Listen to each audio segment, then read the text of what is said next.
Okay, man, I was having some connectivity issues, so let's try one more time. Okay. Why don't you let's play the entirety of it again. The entirety. Okay, yeah.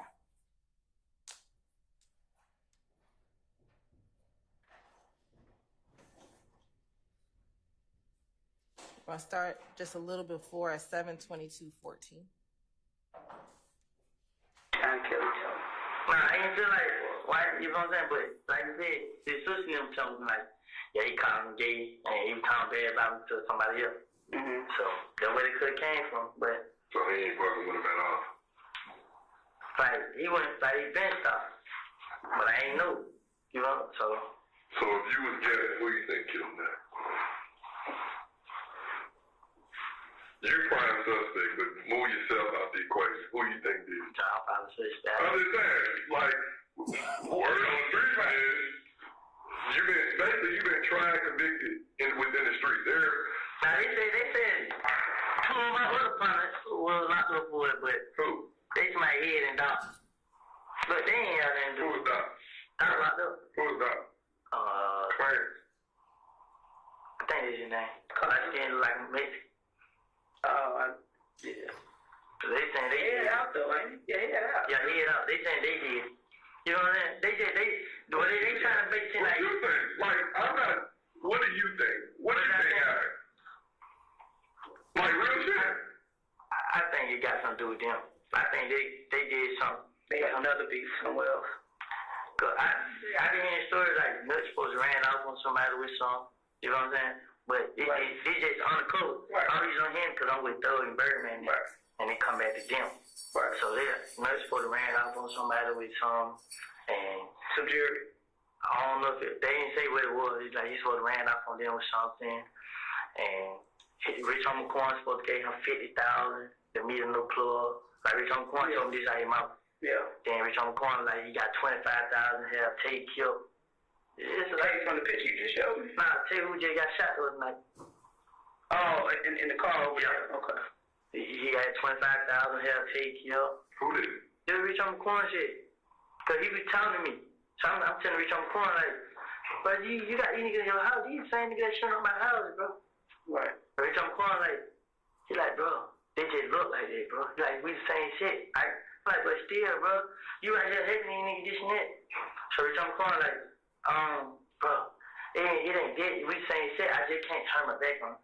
Like it ain't dead, bro. You support these niggas, bro. So the more you support them, the more they gonna come out and do that. If you leave them alone, then everything gonna go away. Yep. Then you're like, bro, just protect me, bro. We need y'all, bro. Like, I need y'all to protect me. How the hell we gonna protect you? You and these niggas out here doing it. Then you're like, so you shot my truck, bro. Oh, that shot your truck. Man, you been, you know what I mean? You been around. Like, nah, I'll just ask you. You went there like that. And that's the entirety of the section, Your Honor. All right. But again, the portion that the state has concerns with is from 7:23:33 to 7:24, in which Mr. Copeland says he's hearing stories like Nuts supposed to run off with something, you know what I'm saying? And it goes on to say, yeah, Nuts supposed to ran off on somebody with some jewelry. And that's the entire section. Outside of what we agreed should be redacted. Okay. I think it is on. It's on. Green light's on. All right, sir. So, Judge, appreciate the opportunity to respond. In this section, there's essentially three different portions as far as I can see. The first portion talks about Kenneth Copeland talks about Thug's sister saying that Bloody J said that Thug is gay. Speaking for myself, and I believe I'm speaking for everyone else, but if I'm not, please speak up. I don't think that we have a problem with redacting that. That would be hearsay. From 722, about 33 or 35 maybe, to 724. That is a section that talks about what do you think happened? Or if you were to guess, what would you say happened?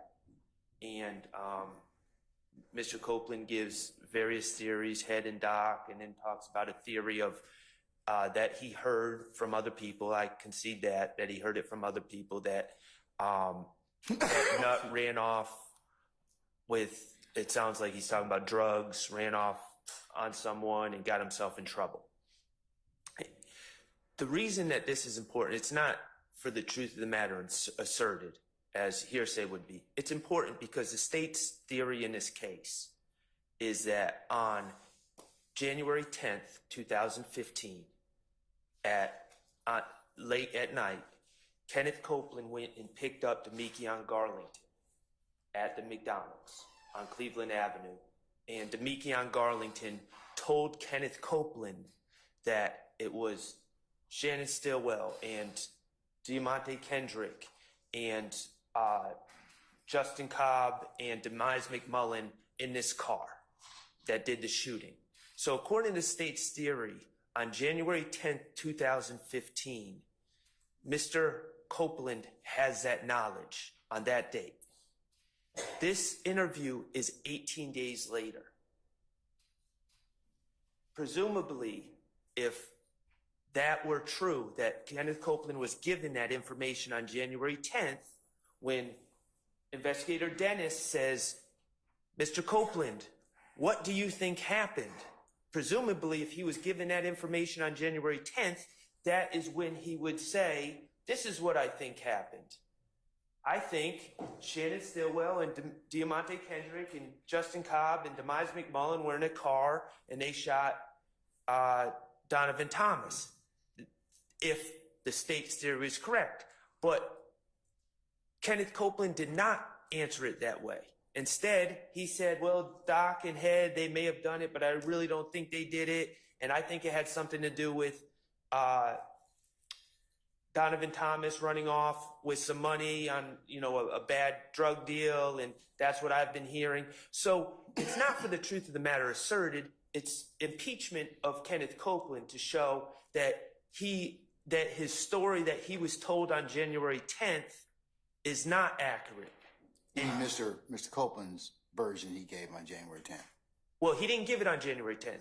He gave, so let me rephrase. Mr. Copeland on June 10th, 2015, after this interview, later says, Demekion Garlington told me this on January 10th. So on June 10th, he says, I was given this information on January 10th. But on January 18th, when he's asked about it, he doesn't say it. Okay, I see. I see what you're saying. So that's the purpose of it. It's just like any other impeachment. You had an opportunity to say something and you didn't say it, and now you're saying it on a later date. And now the difference between January 28th and June 10th is on June 10th, all of a sudden, Kenneth Copeland is facing 5 or so felony charges and federal charges, and then all of a sudden he has this information. But on January 28th, when he wasn't facing those charges, he didn't give that information. He said Doc and Head, and I don't know if they did it, and then I think it had something to do with Donovan Thomas running off on a drug deal. So that's why it's important. It's impeachment evidence. Okay. And the fact that he did not say it at that time is important, and we need to get out what he said to show that he was responsive and not saying our clients. All right. And just to, from 7:24, approximately 7 minutes and 24 seconds. The third part of that. You said 7:24 to what, sir? To the end, 7:24:00 to 7:24:54. Yes, sir. He's talking about an unrelated thing about Rich Homie Quan supposedly putting $25,000 on the head of a gentleman named Tay. We agree that that's unrelated, and that I don't know if that's hearsay or not. It's a little unclear, but it's unrelated. So we don't have a problem with 7:24:00 to 7:24:54 coming out. All right. So But- do you have any further issue? Do you agree with Mr. Shard about that period? I'm just trying to, Are we talking about the last portion? Yes. Yes, Your Honor, from Okay, so you all are in 724. agreement with that? The court's Yes. in agreement with that as well. Yes. What about the statement they also, Mr. Shard agrees with, or says that, about Thug's sister said that Blade J said Thug was gay? Yeah, we agree with that portion as Okay, well. so It's a very limited portion. We'll take that out as well, by agreement. So let's hear argument on Mr. Shard's issue of whether or not it's impeachment, just straight out impeachment. Yes, Your Honor. And that would be 722, 33, 35 to 724. Yes, Your Honor. So the state has no issue with the portion up until he talks about Doc being arrested for it. So that portion in which Mr. Copeland says, you know, I heard that Doc and Head were arrested. We don't have an issue with that. The portion that we have an issue with, Your Honor, that we believe should not be played is the portion where specifically he's talking about Nut running off with some jewelry or some drugs. First of all, Copeland never says anything about drugs. We don't even know what this supposed rumor is, right? And so the state's contention is Mr. Copeland says, I heard it was about some jewelry or some drugs. He doesn't even know. And that is bad character evidence as to the victim. So the state's concern with that portion is that it's bad character evidence that's trying to come in using purported specific acts of conduct, which is improper. The only way that character evidence would come in is by reputation or opinion. Or specific acts. No, it can't come in through specific acts, and I actually have a case to cite that. But that's if I only consider it as character. I mean, so the defense is saying that it's impeachment. It could be used for impeachment of Mr. Copeland. But impeachment is, he did not say in this interview that it was Shannon, Demekian, etc. That portion would be relevant for what happens above, where he says it was Doc and Head. But here, he's saying there's a rumor out there that some other people may have done it, but, you know, we heard that Nut may have stole some jewelry. That's not specifically talking about any specific person. That's him giving a theory based on a rumor that he heard. So that's why we don't have an issue of the Doc and Head portion coming in, because that could be considered impeachment given what he says later on. We are solely concerned about the portion in which he says, I'm hearing stories like Nut's supposed to have ran off with something. He's not talking about anyone specific, and he's talking about these rumors. And again, that is bad character evidence. If the defense on cross-examination lays the foundation for, as Mr. Shard said, he has knowledge that Mr. Copeland knew of this earlier, and then on the interview in question, he's saying something that would be different. So if he had knowledge of it and he gave it, that would be impeachment. If he had knowledge of what? If he had knowledge beforehand, what they're doing is, I just, from the court's recollection of or this assessment of this, they're working kind of backwards. They know what he said later about what he knew earlier.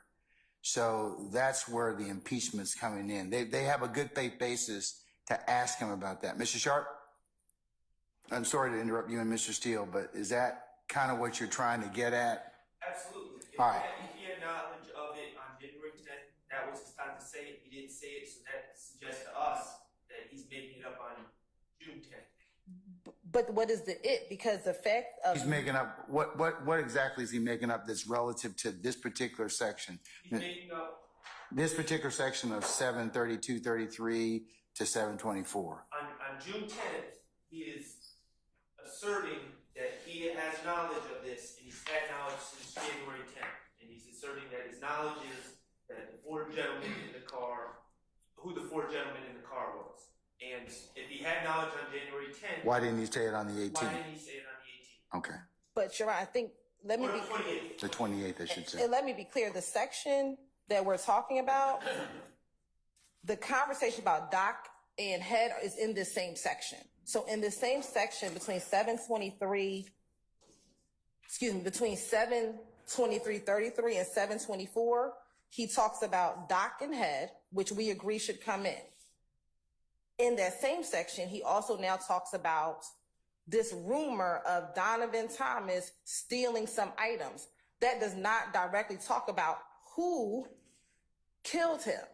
So the dock and head part, we agree with. That's a part of this 723:33 to 724 section. So we agree up until, from 722:40 to 723:33 is where he talks about dock and head. We agree, that can come in. All right. That shows right there, he said dock and head on January 28th. Later on in June, he said Shannon, Demikian, and these other individuals. We are specifically talking about a 7-second area between 723:33 and 724, where he's solely talking about hearing rumors that Nutt supposedly ran off with jewelry. That does not directly talk about who killed him. That is him speculating about what theories could have came in as to why he was killed, but it does not directly talk about who killed him. So we think the portion before dock and head, fair game. We are only talking about where he's speculating as to whether or not. But here's the thing, if he had knowledge of that, or what truly happened, and he's just given another version, I heard that such and such did this during this particular period of time, that would be impeachment. But he doesn't even know what happened. But it says, but it's another version he's told that the jury can decide whether or not he's telling the truth about. Yeah, ordinarily, Ms. Hilton, it would not be admissible. But given what's been proffered so far, I'm going to probably allow it.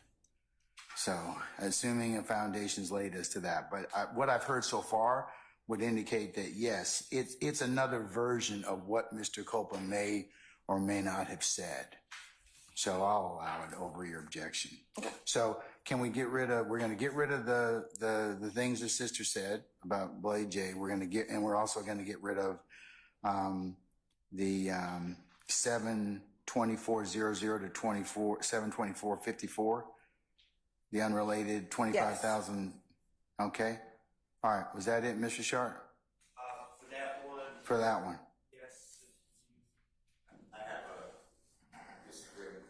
Okay, Mr. Steele, what section are you want to invite my attention to? And if we could have, because we weren't provided this previously, so that we can be prepared for whatever. So if he could just tell us what the section is. I think he's going to do that right now. Okay.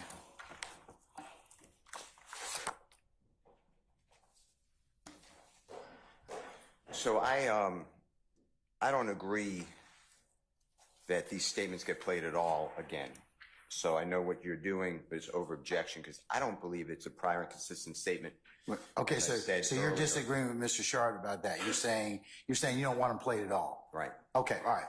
Because just so I'm clear about that. Okay. And I've raised this before because the testimony was I probably did. Most of the testimony is I don't remember, but I probably did say that because I was lying to the police. So this is not a prior inconsistent statement. He's saying I probably did say this. So I don't think any of this exercise is appropriate. You've ruled that portions may come in, and that's what we're doing. So without waiving anything. Okay, sir. Your Honor, and just for the record, because Mr. Steele bring it up, I just want to be clear that that's my stance as well about just playing these videos. But okay. When I'm discussing redactions, I'm going on the assumption that you are overruling my objection. So generally, you object on the basis of it's not impeachment. But since I'm going to rule that it may be impeachment, you'd like these sections played. Played or not. Okay. All right. Okay. So the other factors I want the court to consider is over objection. You have permitted constantly the state to ask Detective Gaither, Detective Dennis, and if I'm leaving anyone out, I'm not trying to. So anybody on law enforcement, I think maybe Detective Racy as well, based upon, don't tell me what was said, but based upon your investigation, what did you learn? Or what did you do from what you learned?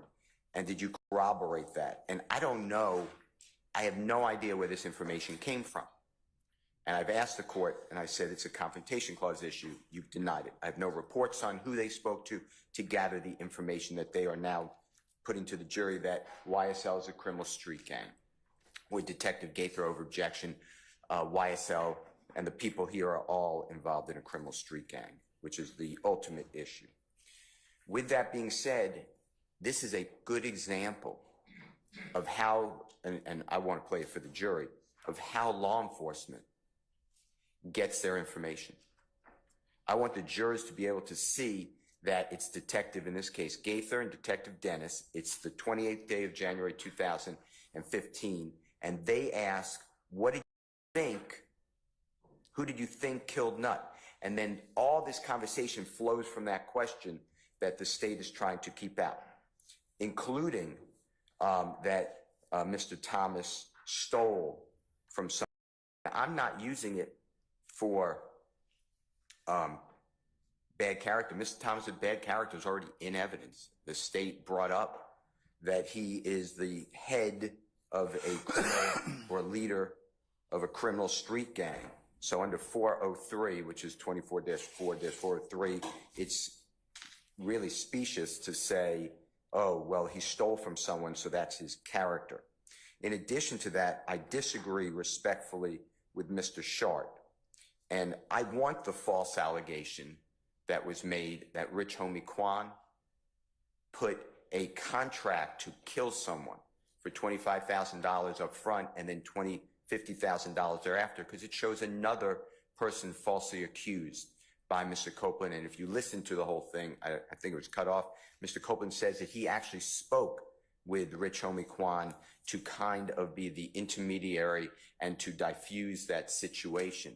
So it was redacted by agreement by Mr. Shart.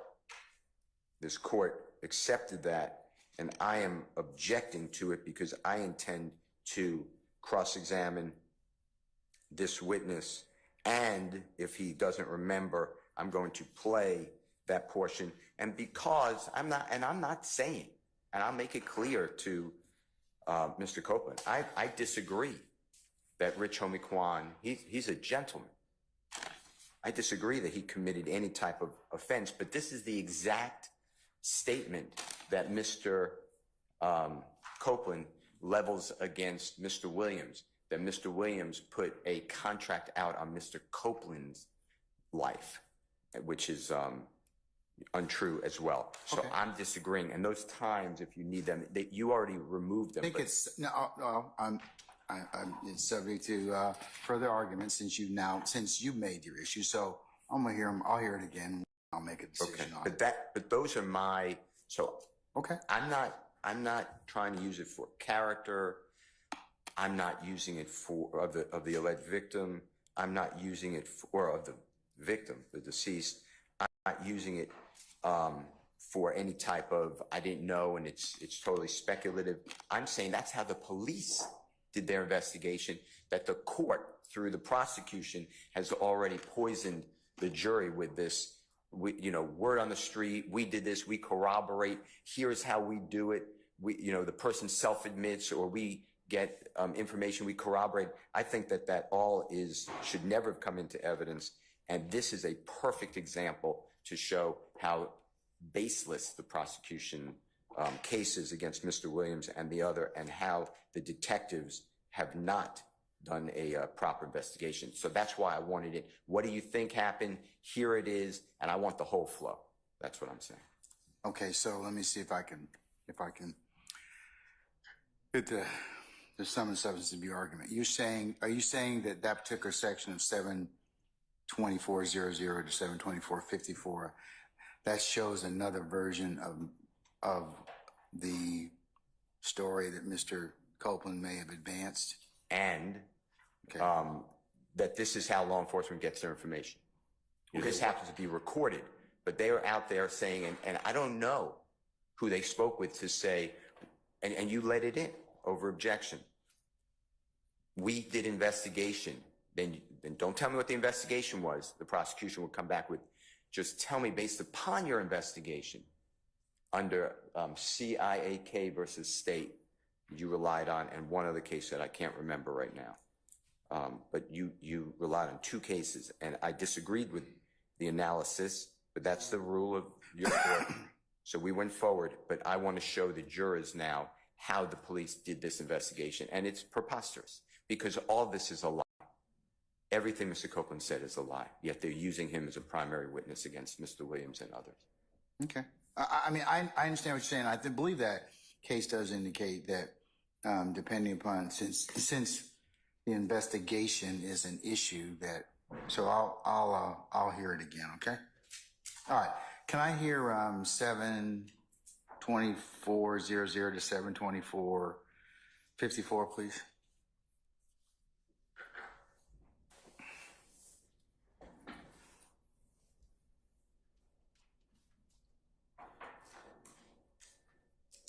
You got 25,000 here, take killed.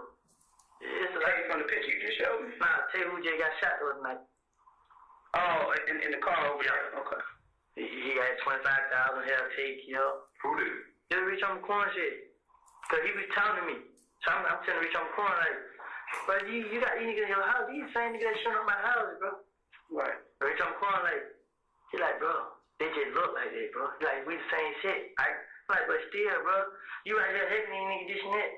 So reach on the corner like, bro, it ain't dead. We the same shit. I just can't turn my back on it. Like, it ain't dead, bro. You supporting these niggas, bro. So the more you support them, the more they gonna come out and do that. If you leave them alone, then everything gonna go away. Yep. Then you're like, bro, just protect me, bro. We need y'all, bro. I need y'all to protect me. How the hell we gonna protect you? You and these niggas out here doing it. Then you're like, so you shot my truck, bro.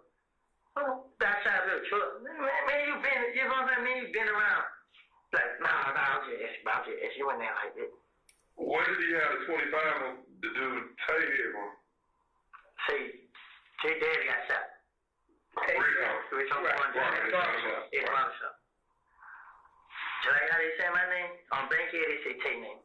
They saying Tay did. I know Tay ain't do it. You know what I'm saying? Man, I'm lying stuff saying Tay said like his mouth. I know Tay ain't do that. Right. You know what I'm saying? The night before we just at the party. Yeah, who did it? Somebody else did. Some. Spit it out. I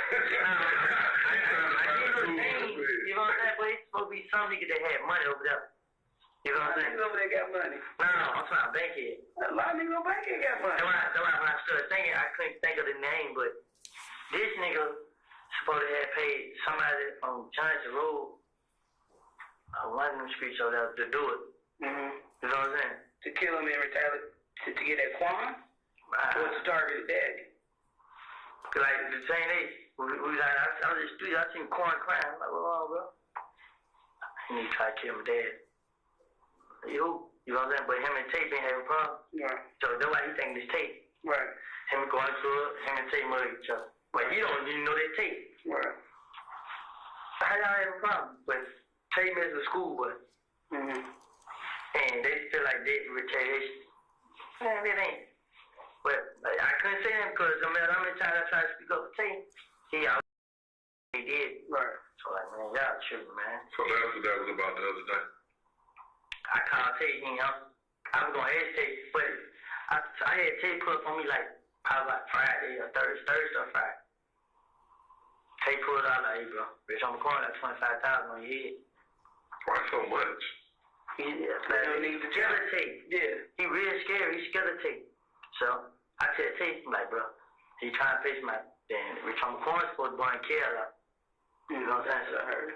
So I'm feeling like that's what he did because the whole time he been having money on Tate's head and he ain't do it. So when you go and demand out, that's what happened. That's on him. You feel what I'm saying?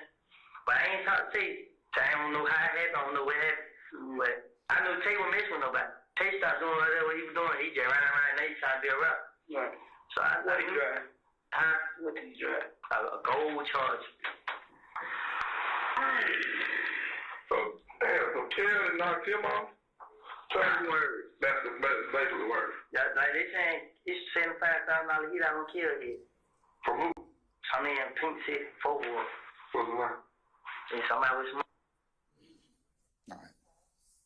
So that's, I believe, the portion that Mr. Steele is referencing, Your Honor. as you see, there's nothing in this section that has to do with the murder of Donovan Thomas at all. He's talking about a conversation that he had with Rich Homie Quan about this $25,000, which has nothing to do with the issue at hand in this case, which is who killed Donovan Thomas. No, not necessarily. If he's got another version of who may have done what, that's impeachment by contradiction or just straight out impeachment. But this isn't a version of who killed Donovan Thomas. What they're talking about is who killed. It doesn't make a difference if he's telling materially different versions of what happened. That potentially is he can be impeached on that. When you say what happened, what happened, or how he came to find this information. I mean, if he's given the police different versions of what may have happened. When you say what may have happened, because what he's talking what may have happened, what he told them. But when you say what may have happened, Your Honor, in this portion, he is not talking about the murder of Donovan Thomas. He is talking about Rich Homie Quan's father was shot at in September of 2014. In this particular portion, he is only talking about the fact that Rich Homie Quan thought that an individual named Tay shot Rich Homie Quan's father. This has nothing to do with the murder of Donovan Thomas. Okay. So this isn't him giving a version of facts as to the murder of Donovan Thomas. This portion has nothing to do with the crime of who killed Donovan Thomas on January 10th. What he is talking about is only to Corey Lamar, which is Rich Homie Quan's father. So this would not be relevant to the issue at hand, which is who killed Donovan Thomas. Okay, so, let me also kind of just ask you to just address this as well, Mr. Steve. You have made this an issue of investigation. I mean, even though of how the police got there, Mr. Steele wants to challenge that particular issue of the investigation, which arguably he's entitled to do that. Right. So the information that they got regarding the murder of Donovan Thomas is fair game, but they're not right now.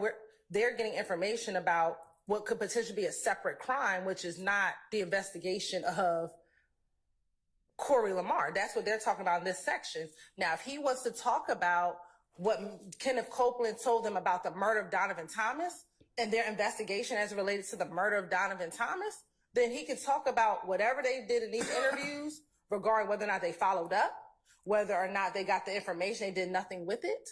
But as it relates to this portion where he is talking about Rich Homie Quan, Corey Lamar, that has nothing to do with the death of Donovan Thomas. If there's anything else in this video where they're talking about what happened before with Donovan Thomas, then that's fair game, but not this portion right here. All right. And we don't know if this $25,000 is true or false. We don't know. So we don't know if it's impeachment because Rich Homie Quan has not testified in this case. So we don't know if this is true or false or not, or if it's impeachment at all. And if Mr.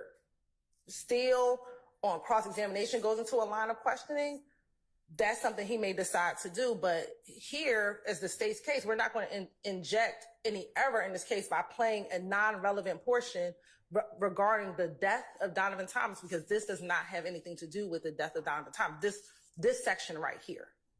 Now, there's another section that he wants to talk about, but this section from 724:54 to where I stopped at 727:51 has nothing to do with Donovan Thomas's murder.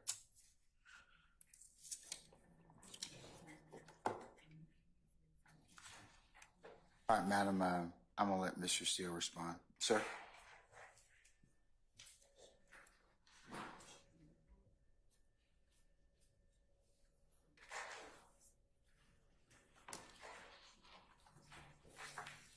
This is Mr. Copeland, who is a huge witness, as the court knows, in this case.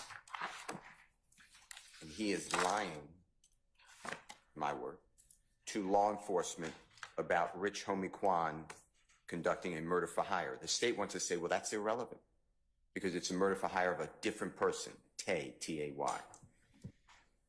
My point is, that is the witness. It is a false allegation against another human being to do a murder for hire. The state doesn't get to limit the cross-examination to what they want it to be. And it goes to the investigation of Detective Dennis, Detective Gaither, who the court has both found over objection to be experts. And they both talked about their investigation. And they both talked about how they went about their investigation without giving specifics or who they spoke with. I have no idea when they say, based upon our investigation, we learned the following. We learned this. I still rely on my constitutional right to have that information, but I don't have it. And this is a prime example that they get garbage. That's my position. Mr. Copeland may say it's absolutely true. The state was going to call Rich Homie Kwan. His name's Mr. Lamar, Lamar. I guess now they're not. I may call Mr. Rich Homie Kwan after it comes out that, if I need to, that he put a killing on someone else. Mr. Copeland may say, yeah, I was lying to the police, which I have a good faith belief that he was lying to the police. So I need to show the jurors, and the jurors need to see, to collectively understand how the police are going about this investigation and who they're dealing with and who the witnesses are that are giving sworn testimony before the court. So I believe it all comes in. Okay. And Your Honor, Mr. Steele would be assuming facts, not in evidence. We don't know, because there's no evidence before this jury, because it's not relevant for this issue, whether or not Rich Homie Kwan did or did not do the $25,000 for hire. Sam Adams made a light beer. New Sam Adams American Light. It would be one thing if they don't know that, but they do. They have a good faith basis to ask it. He's on cross-examination. But he's not on cross. He's on direct examination right now. But they're going to get him on cross. If they get him on cross and they played at that portion, then that's something different. But right now, for the state to play this portion, it is improper because we have not discussed at all anything dealing with Mr. DeQuantis Lamar hiring anyone, because that is not relevant to the issue at hand, which is, did YSL kill Donovan Thomas? That is the issue at hand.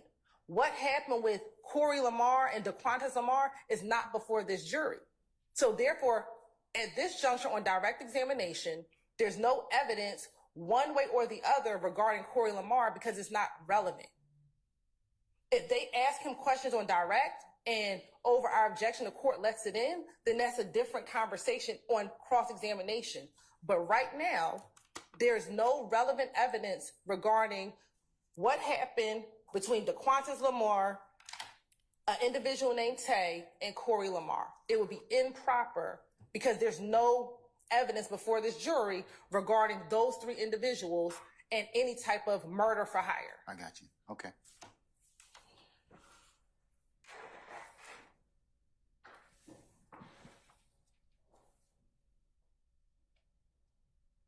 All right, give me a minute. I'm going to think about it, okay? Does anybody else have any other objection about this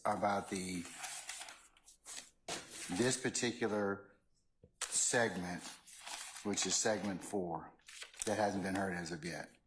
Mr. Apt?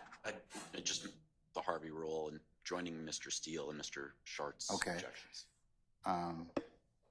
Mr. Matthews? Mr. Garner? Ms. D. Williams? Okay, all right. Okay, I missed anybody? Okay, all right.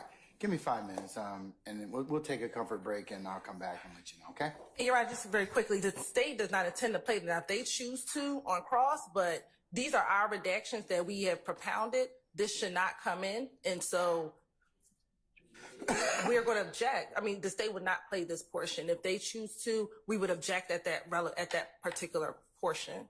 Okay. All right. All right, I understand. Okay, we'll be in recess.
Okay, the court's had an opportunity to ponder on this particular issue raised by Mr. Steele. I am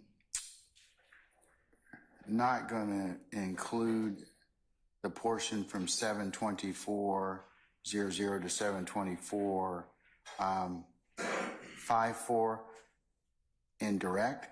Mr. Steele, however, on cross-examination, believe it's fair. We'll be able to play it. Just have to identify it. But for those purposes, okay? All right. Anybody else have any other issues as to or discussion as to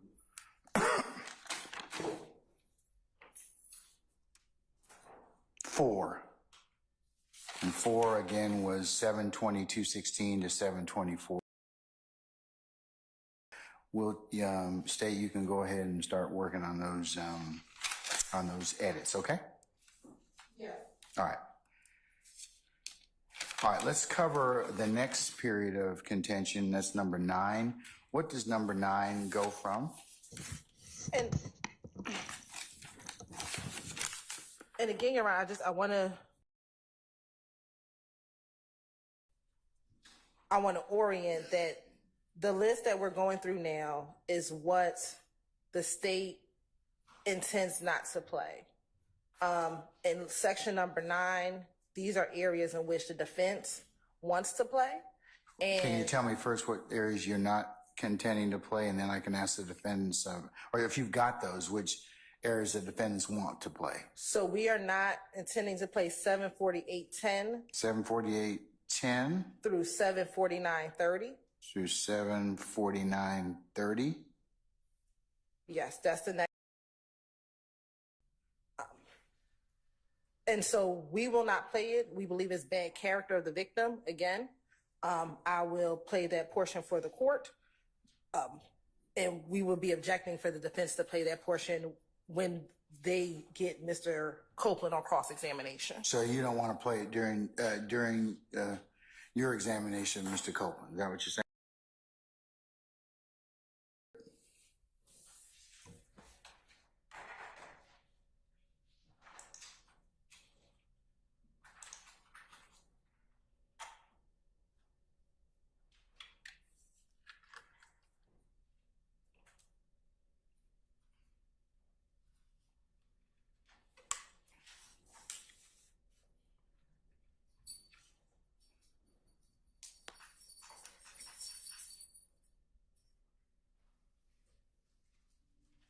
And we're starting a little before at 748.05. I mean, he come in on here.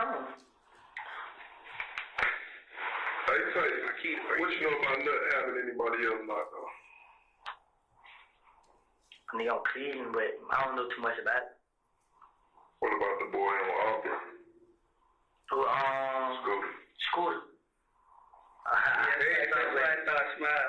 heard something, but it wasn't much. It was just like, all that he did, I'm caught up on him.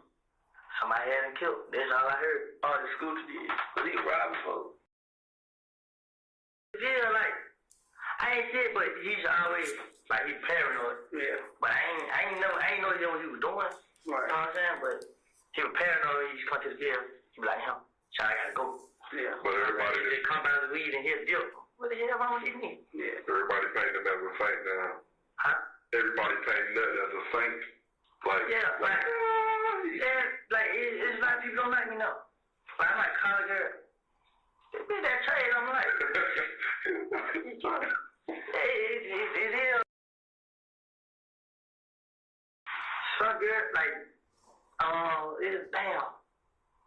I think Neek just got shot. He didn't die, he just got shot. Neek, I don't know his name. But he did pieces like these hands. You know what I'm saying? But I think I went wrong when I let go. No, like, I like, The portion would end at 749.33. But from 748.10 to 749.33, the state does not. In the defense? Anyone? Mr. Sharp?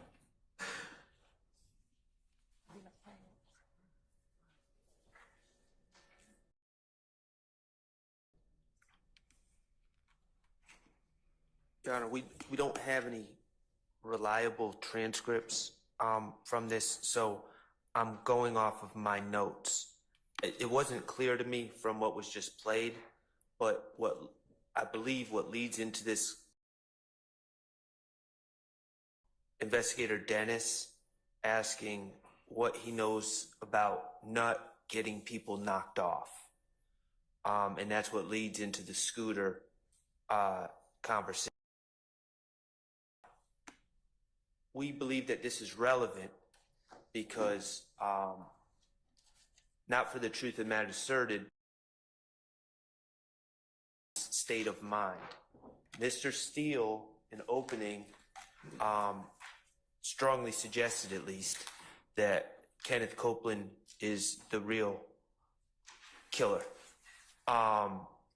Additionally,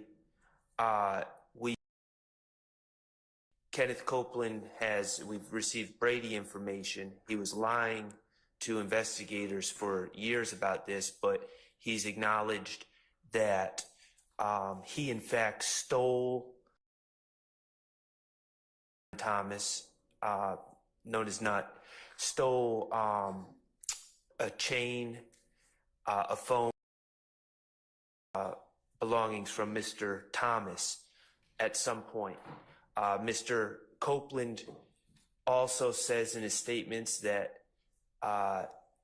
the Bloods, and with the approval of Donovan Thomas and another gentleman named Mo in prison, Kenneth Copeland on the menu, meaning he was fair game to kill. The fact that Kenneth Copeland believes, whether it was through hearsay or otherwise, Mr. Thomas has knocked off other people goes to Mr. Copeland's motive to commit this crime. Self-preservation. Get knocked off, so he preemptively shoots Nut, or Mr. Thomas, I should say. So we believe that his state of mind at this time and his knowledge, or at least even if it's not firsthand,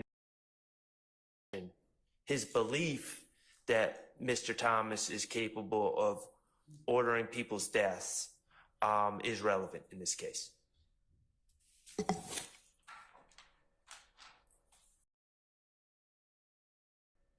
Ms. Hilton?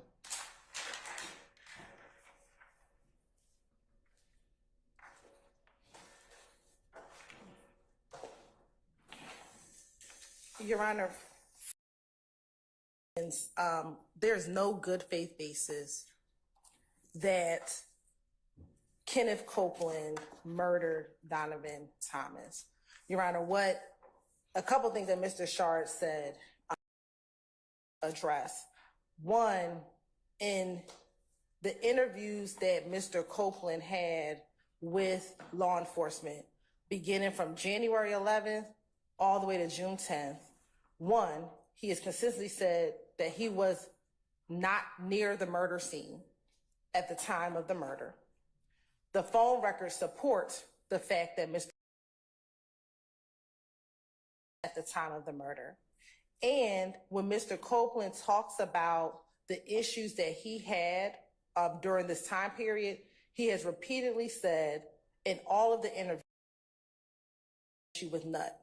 Matter of fact, he has repeatedly said that him and Nut were cool, were friends. Well, not friends, but at least cool, cordial to each other. So this idea of having to go into Mr. Copeland's is not even a proper purpose to bring in the rumors that he has heard about Mr. Thomas doing anything.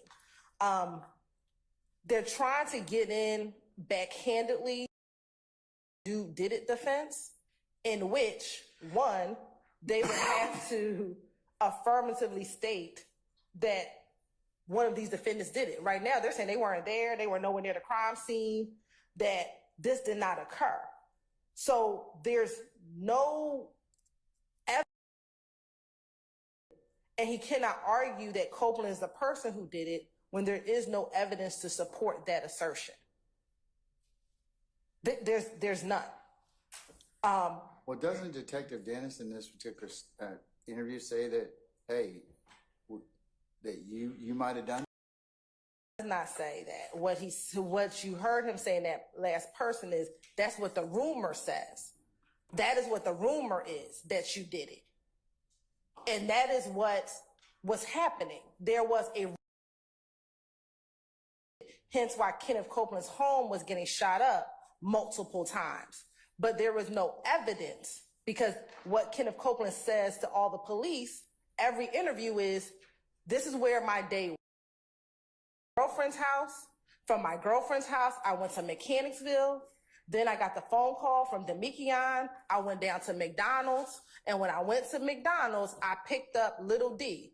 Now things have changed because it says that both Little D got into his car and Nard got into his car. Now it's Little D and Shannon. But the fact of the matter, he says at the time of the murder, he was at his girlfriend's house. And that is corroborated by evidence that will come in from his phone records that at 7:25, I believe, is nowhere near the murder scene. The phone records further indicate that he is where he says he is at the relevant times. The phone records show him going from his girlfriend's house, from Mechanicsville to Cleveland Avenue. That is what his phone records show. So there is no evidence to support this now assertion that defense counsel is making up that Kenneth Copeland is the person who murdered Donovan Thomas.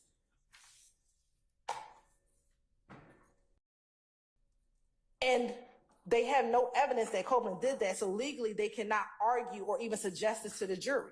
This would be pure, bare speculation based on no evidence at all. So this idea that throw out this rumor as evidence cannot occur.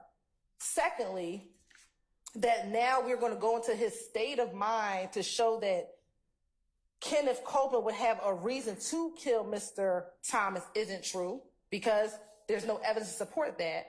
And brought up this meeting that occurred maybe the night before Mr. Thomas died.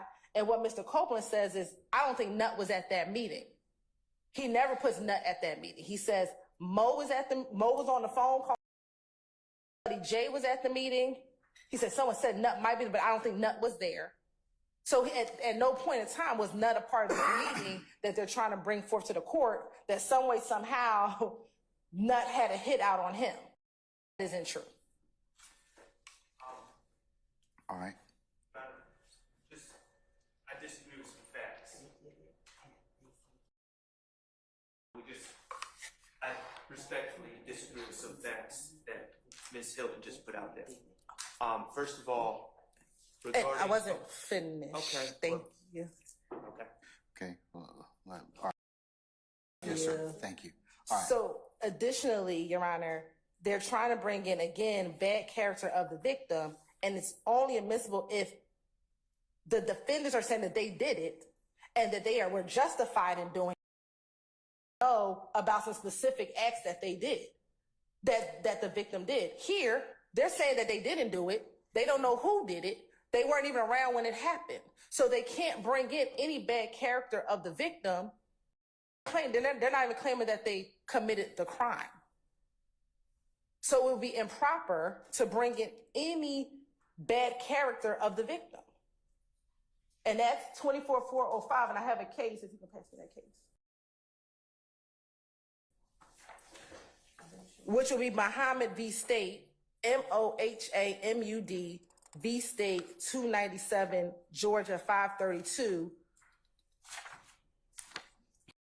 which is a 2015 case, which was decided after, once our new evidence rules came in regarding bad character evidence of the victim. I'm sorry? Mohammed, do you want the citation repeated? Mohammed versus the state 297 Georgia 532 20. All right, what's it supposedly indicate? So if we look at section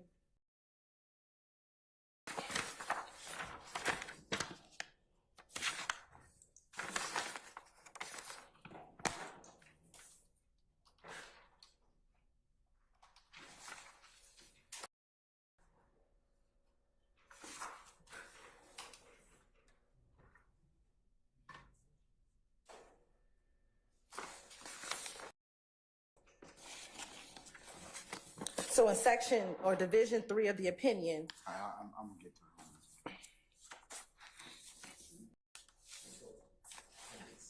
sure, 297, Georgia, 532.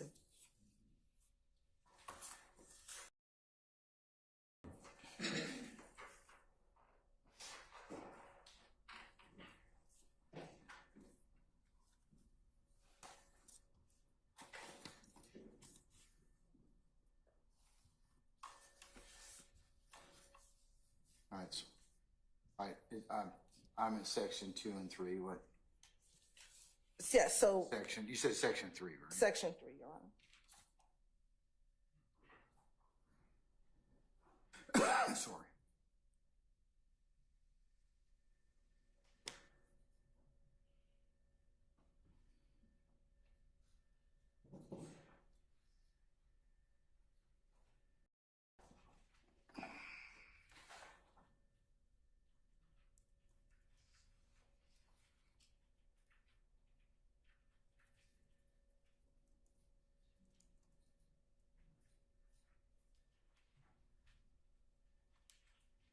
Right. Okay. I'm with you. I see where it says where Muhammad talks about 24-4-405A. Yes, Your Honor. And so again, what they're trying to do is improper. We rest on what we just argued to the court. Okay. All right. And now, if you're done, I'll hear from Mr. Sharp. I am finished now. Okay. All right, madam. And I'll reserve time for any rebuttal, Your Honor. All right. Yes, sir. Okay, first of all, just to deal with the Muhammad case, and that's essentially Muhammad, we used to call it Chandler evidence. It deals, it deals with, in a self-defense case, Muhammad essentially says that the defendant in a self-defense case has to be aware of the prior, have personal knowledge or be aware of the past violent acts of the victim for it to be admissible in a self-defense case. That has nothing to do with what we're talking about here today.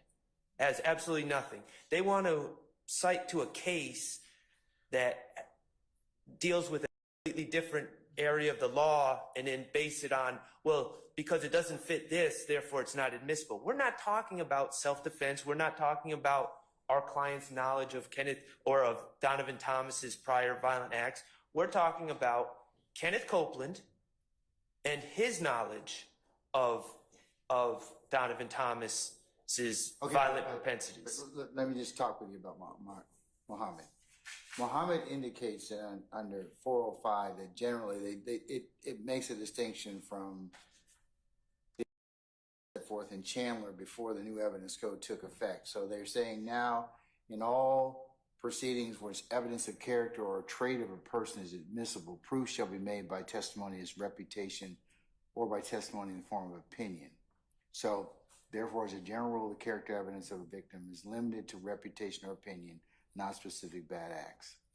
Well, in that That's what Mahmoud in that particular context, Your Honor. And if I was representing Kenneth Copeland, who was once charged with this, by the way, with the murder of Donovan Thomas, he was charged by Detective Thorpe and thrown in jail.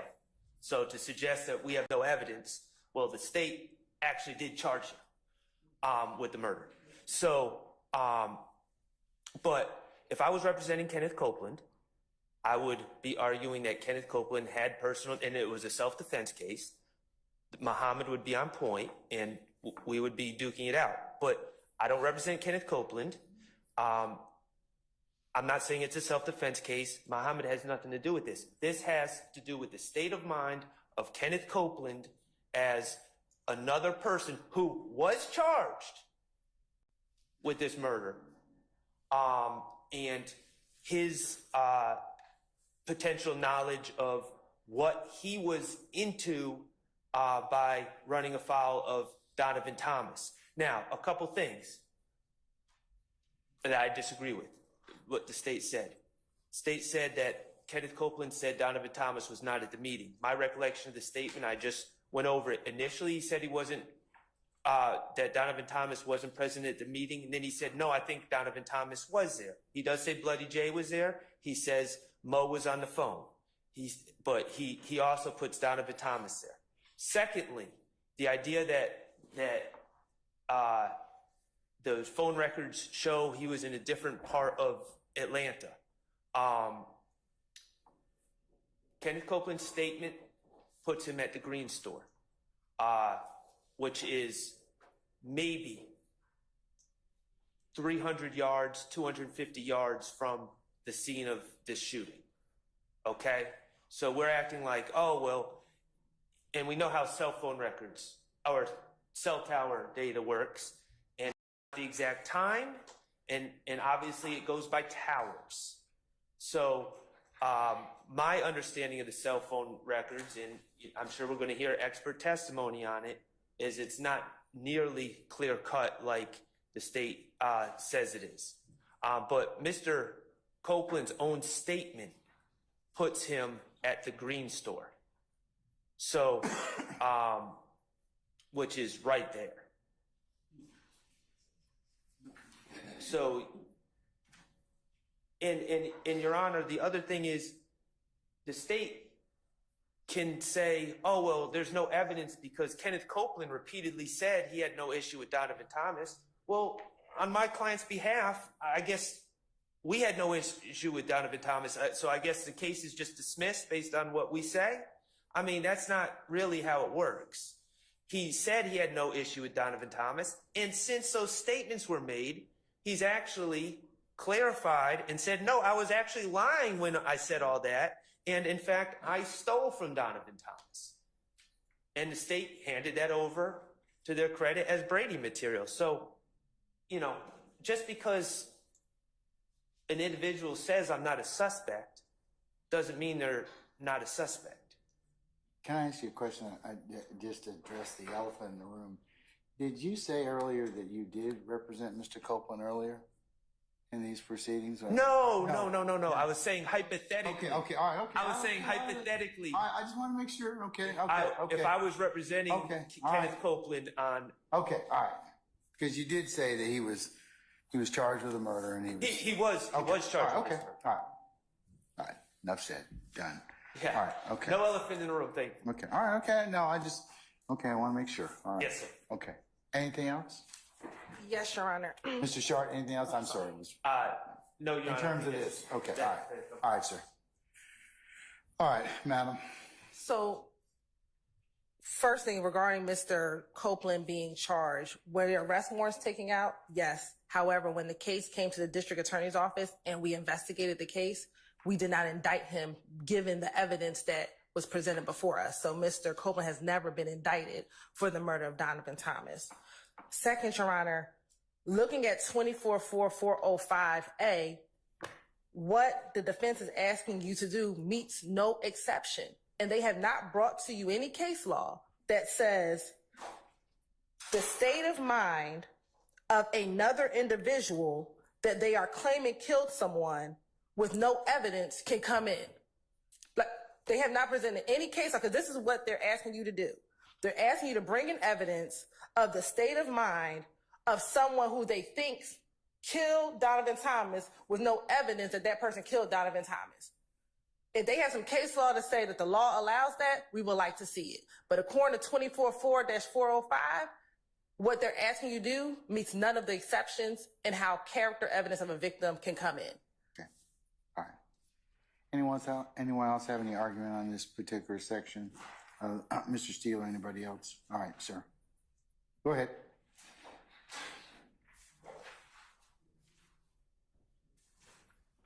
I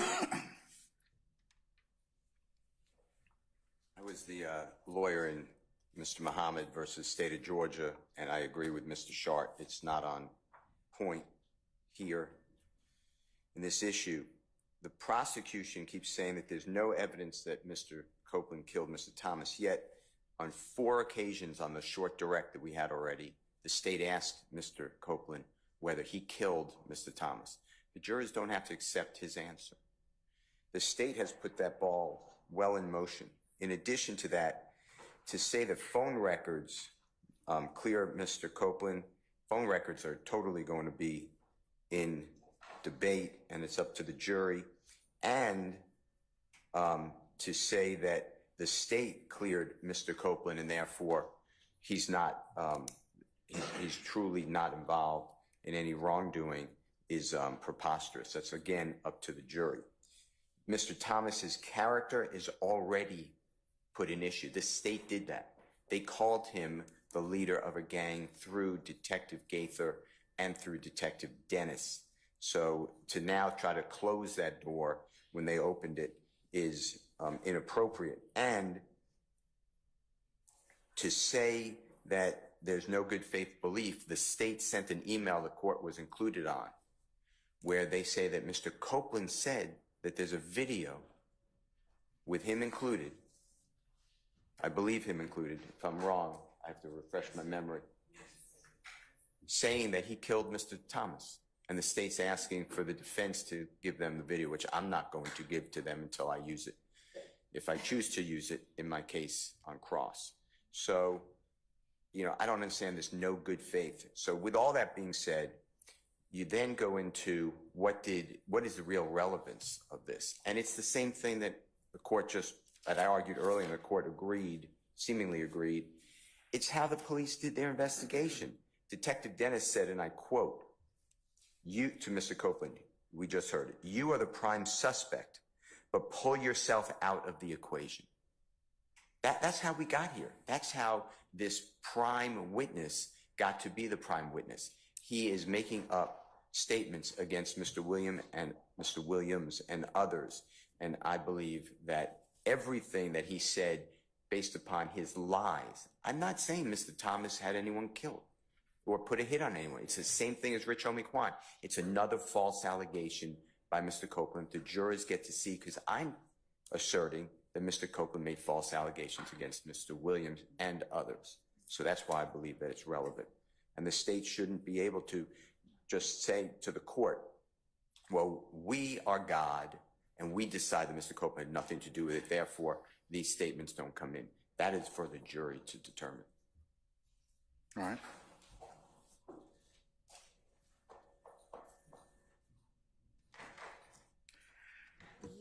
Your Honor, again, if you listen to what Mr. Copeland says, he doesn't say Mr. Thomas had someone killed. He says, this is what I heard. This is the rumor that is out here. I don't know about that, but this is what I'm hearing. So again, Mr. Copeland has never said that Mr. Thomas did anything. This is a rumor, and yet we still don't have a case law that allows what they're trying to have the court do. There is no exception to bring in what they're trying to do, which is a specific act to show the character of Mr. Thomas. Mr. Thomas, if they're trying to bring character, it has to come through reputation or pity. That's first and foremost. I don't think it's character. I think what they're trying to do is just impeach him. And they're trying to impeach him on the issue of whether or not he has told another falsehood or discrepancy. And they're also trying to bring in, in fact, from the interview of the police and how they asked him about this particular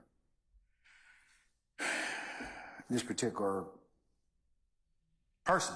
So, Your Honor, this will be a collateral issue because, again, whatever happened with this rumor of a killing of someone else is collateral to whether or not Kenneth Copeland or anyone else killed Donovan Thomas. What we're here for is the question of fact is, did the individuals charged have something to do with the murder of Donovan Thomas?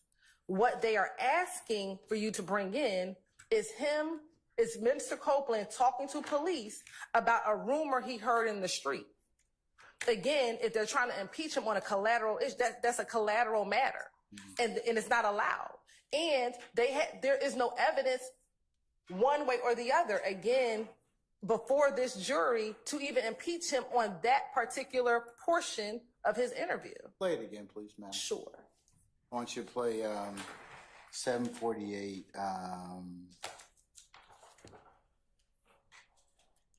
10 or thereabouts to 749, 33. Okay.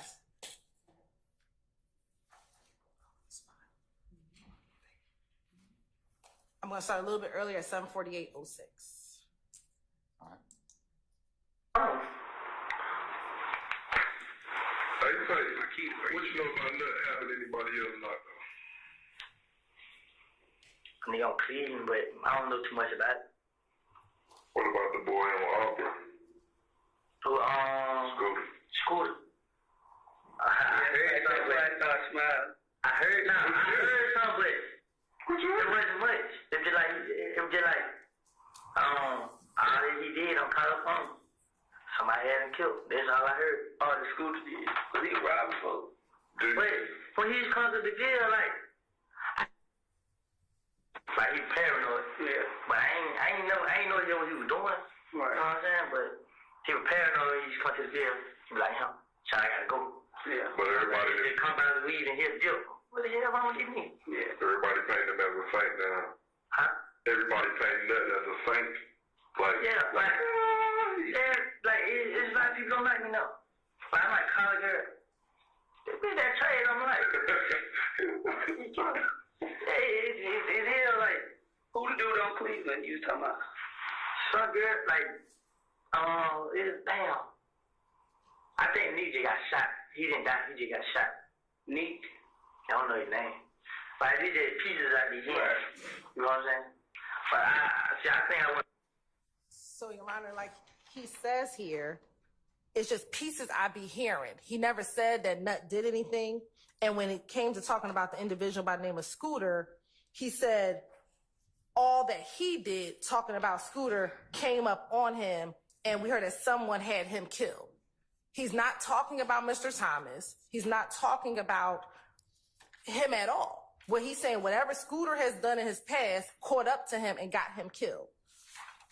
And then when he further talks about, they ask him again, what do you know about Cleveland? He says, I don't know. These are just the pieces I be hearing. So again, he's relaying to them rumors that he has heard in the street based upon the question that they asked him.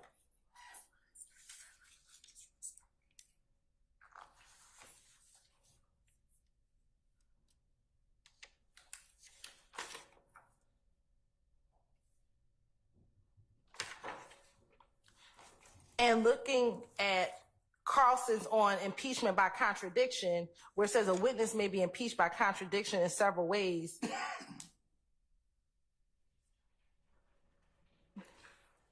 If you call another witness or introduce other extrinsic contradicting evidence, generally speaking, the admission of extrinsic evidence for contradiction and impeachment is restricted to non-collateral matters. Wouldn't it be collateral whether or not he killed Mr. Thomas?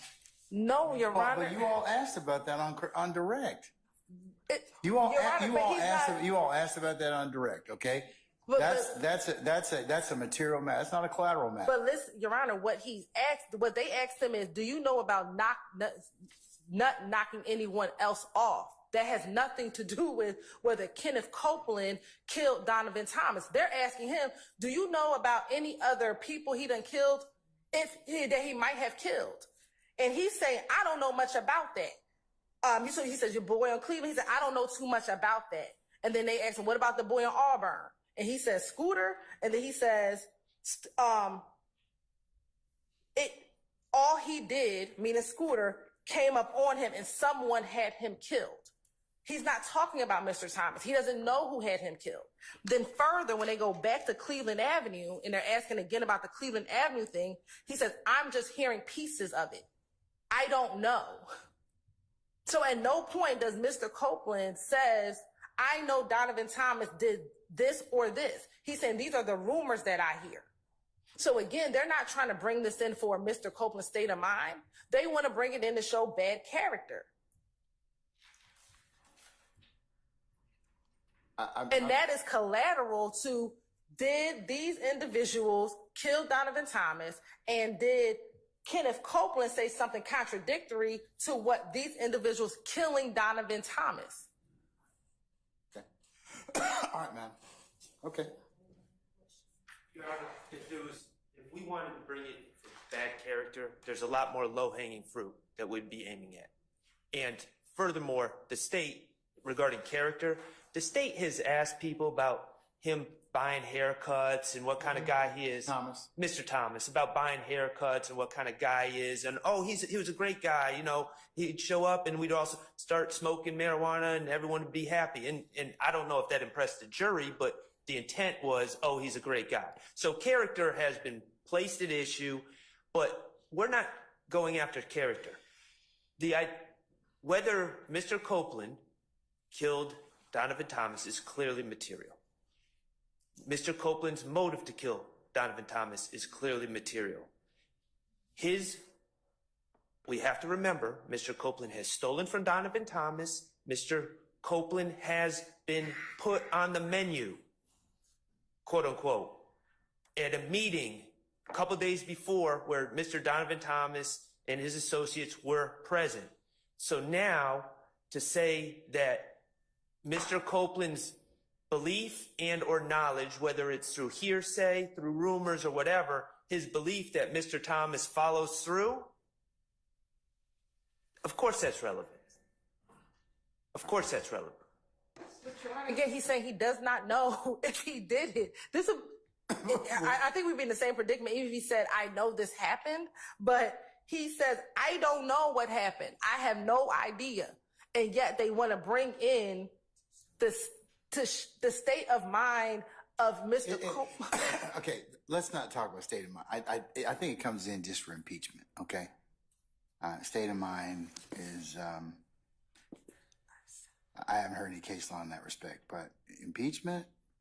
But impeachment as to what, Your Honor? Because they're saying it's impeachment to what? Because this is not contradictory to him saying that these individuals killed Mr. Thomas. As Mr. Steele brought up earlier, you brought up, at least as he indicates, a few times that did our current witness kill Nut, okay?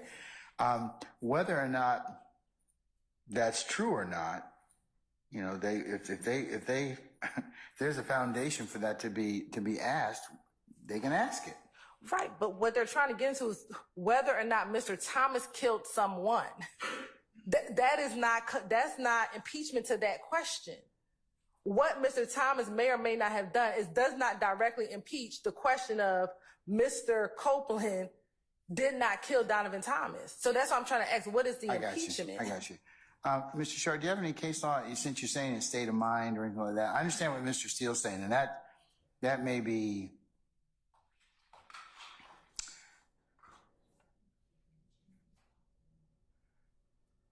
Does anybody have any type of transcript I can take a look at what was said? I can parse it out. We have a rough transcript, but it's... I'll look at the defense. If you got a version and the state's got a version, I need to kind of see what's actually said in writing because it's hard for me to kind of listen to it.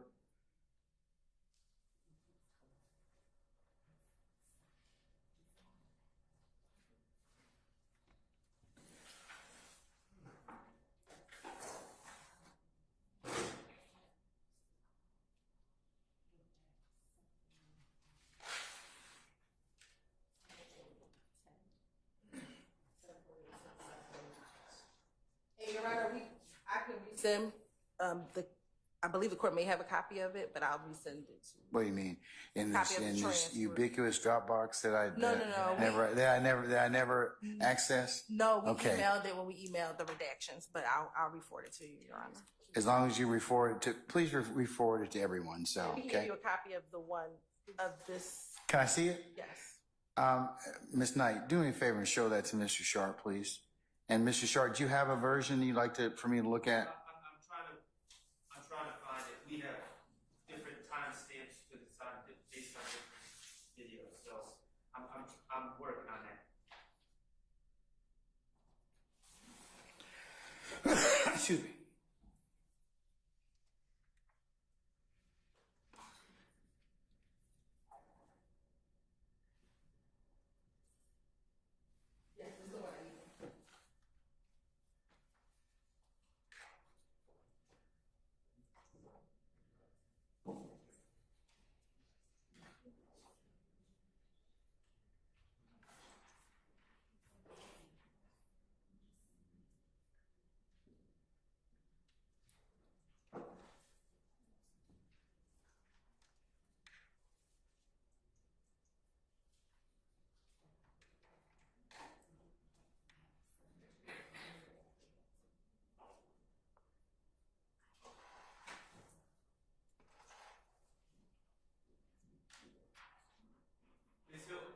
Yes, sir. Could you tell me what page? Sure. It's going to be starting at page 134, line 1.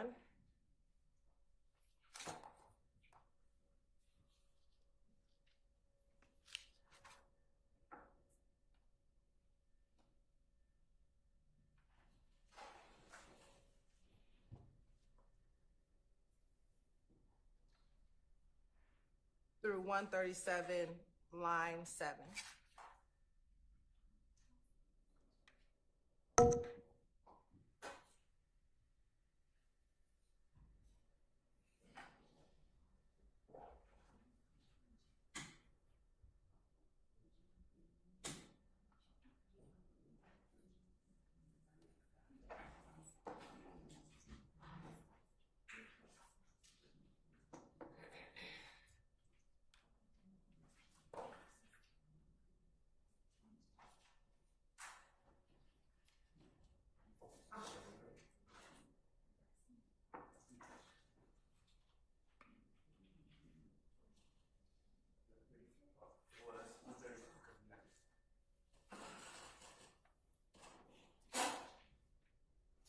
Judge, what we have on our side doesn't add any more clarity, and it has quite honestly, a bunch of my notes from what I heard on it. So if you want that, I can give it to you, but.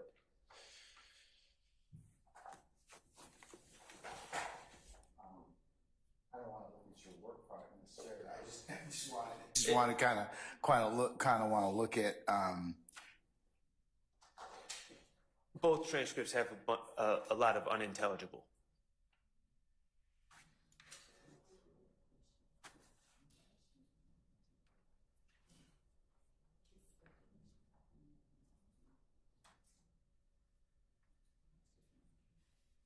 what pages, okay, I have in my possession states 378 Yankee Bravo 2, okay? Which pages am I looking at? It'll be page 134. He's in at line 1.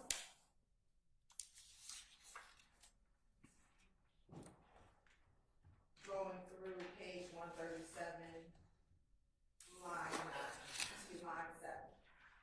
I tell you what I'll do. Mr. Shart,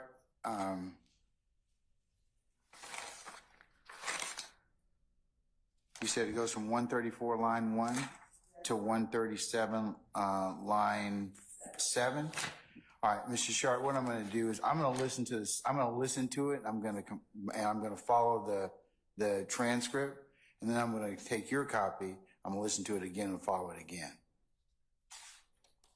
To see, okay? Just to see if there's any more clarity or granularity, okay?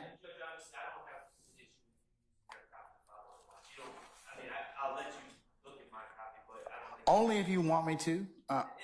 Only if you want me to. Okay. All right. Just so I make sure I hear. I try and get everything. All right. So go ahead and play from the video audio recording from 134 to 137.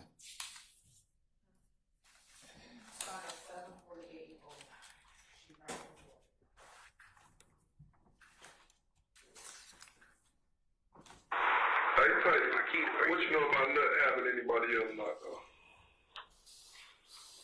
I mean, I'm clean, but I don't know too much about it. What about the boy on Auburn? Scooter. I heard something. I heard something, but it wasn't much. It was just like, all that he did on California. Somebody had him killed. That's all I heard. All the Scooter did. Because he was robbing folks. But when he's come to the jail, like, I ain't said, but he's always, like, he's paranoid. Yeah. But I ain't know what he was doing. Right. You know what I'm saying? But he was paranoid. He's come to the jail. He be like, so I gotta go. Yeah. But everybody just come out of the weed and hit jail. What the hell wrong with these niggas? Yeah. Everybody painting them as a saint now. Huh? Everybody painting that as a saint. Like, yeah, like it's like people don't like me now. Like, I might call a girl. Be that trade, I'm like, it is like, who the dude on Cleveland you was talking about? Some girl, like, damn. I think Neek got shot. He didn't die, he just got shot. Neek, I don't know his name. But he did pieces at the end. Right. You know what I'm saying? But I think I went wrong when I let her know, like, I check the car on the phone. You know what I'm saying? So I ended at 7:49. I just say that every time. Ended at 7:49:38. All right.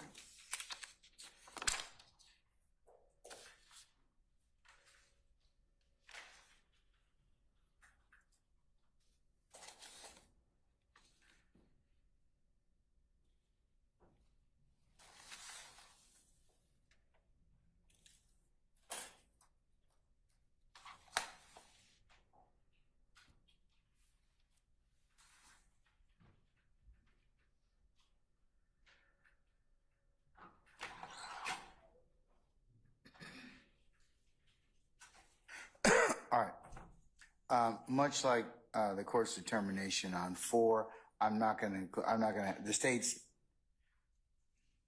not going to be required to play it in their case, play it in their examination. The section between 748.10 and 749.30.33, but it can be played on cross-examination. Thank you, Robert. We believe that it's inadmissible, but we'll back again at the appropriate time. Assuming that but based upon what's been proffered so far by counsels for the defense, depending upon how it's if its foundation is properly laid, I'm going to say it's probably going to be able to be played for impeachment. So that's my ruling at this time, but subject to my hearing. It can be subject to other things that may develop. Okay. All right. Okay, I'll give you back this, unless I need to keep it for the time being. For the time being. Okay, all right, I'll keep it. Okay, all right. The next area of contention is 11. Is that correct? Yes, sir. Okay. And Your Honor, 11. First, tell me what section of this interview is number 11. Number 11 is page 752.26 through Page 7. I'm sorry. The timestamp is Timestamp, okay. Is 752.26 752.26 to 757.24. 757.24. Yes. Okay. And in the transcript, it's page 143, line 10 through page 155, line 20. Okay.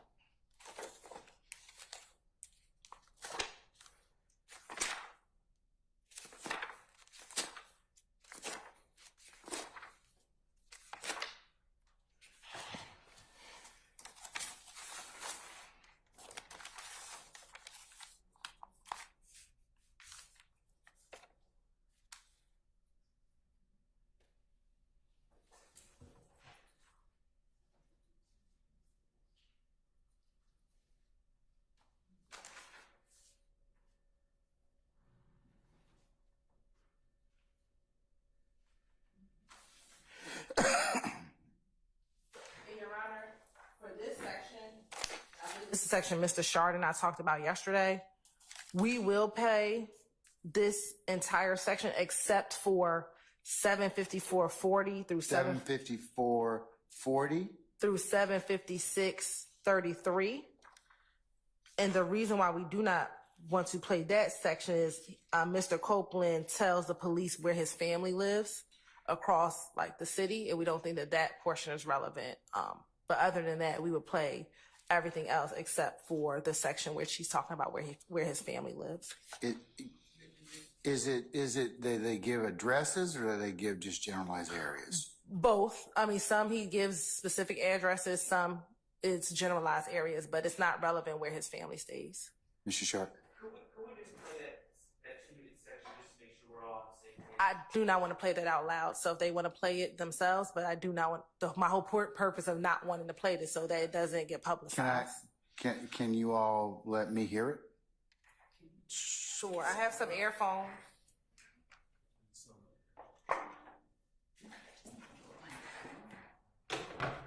I tell you what, why don't you all, let's do this. Why don't you all listen to it, those that wish to, and then let me listen to it.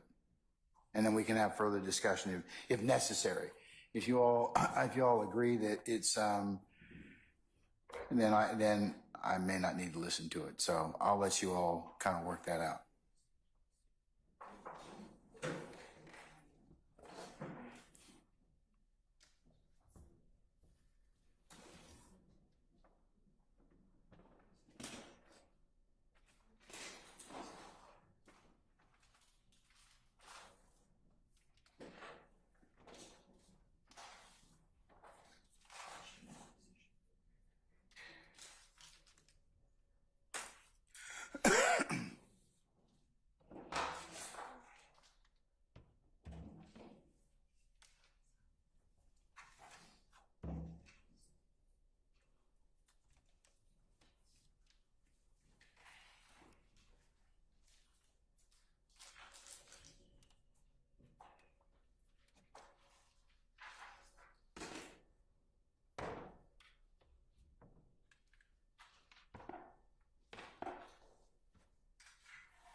Ms. Hilton, are you trying to find or Ms. Knight, are you trying to find that particular location? No, I have headphones. Why don't you all listen to it first with the defense, okay? I think they're listening to it now.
Yes, sir. We've had an opportunity to review that excerpt, and we don't have any problem with that being redacted. We think that's appropriate. Okay, so from 75440 to 75633, when he talks about where he lives and the addresses of his relatives, we're gonna cut Yes, all sir. that out. Yes, sir. Okay. All right. Is the state gonna play the rest of it? Yes. Okay. All right. Mr. Shart, any objection or any other defense counsel objection to the balance of it being played? Now, and the balance meaning from 752.26 to 757.24, other than 754.40 to 56.33, which is the addresses and of the witnesses and his relatives. We're just good with the state's redactions right now. I'd have to cross-reference our redactions, but I don't believe we have any on that particular area. All right. Okay. Well, and then But you still object generally on the basis of it not being proper impeachment and for the grounds that you've already stated. So I'll make that a continuing objection. thank you. On behalf of all defendants.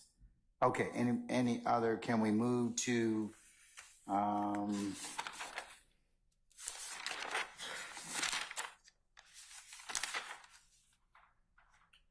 14, and there's a part of 14, as I understand, that you all disagree with. Is that correct? Correct. Based upon what the defense counsel has provided, my understanding is they were okay with us not playing majority of that section. The only portion that they wanted in was from 845.12 to 847.34. All right, tell me first what's 14. Sure. 14 is the entirety of the section is 844.05 844.05 through 847.34. 847.44? 34. 34. Okay.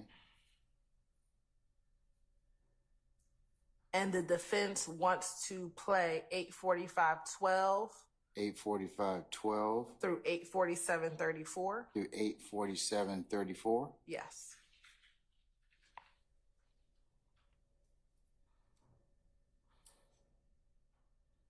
And again, the state does not intend to play it. If the defense chooses to at theirs, we would object to relevance. Can I hear it to begin with, please? Yes. And then I'll let any defense counsel who wish to respond to it. But let me hear it first.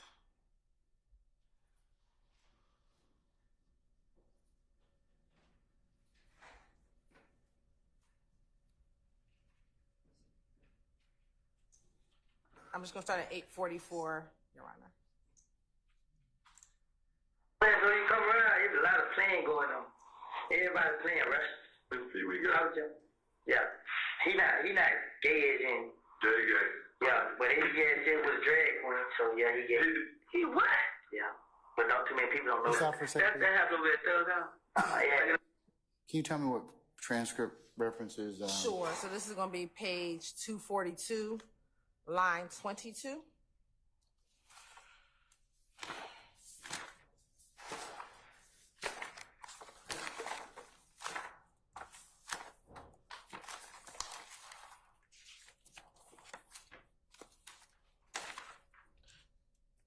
And Your Honor, kind of given some of the material that they're discussing, can we give it to you to listen to without it being broadcast?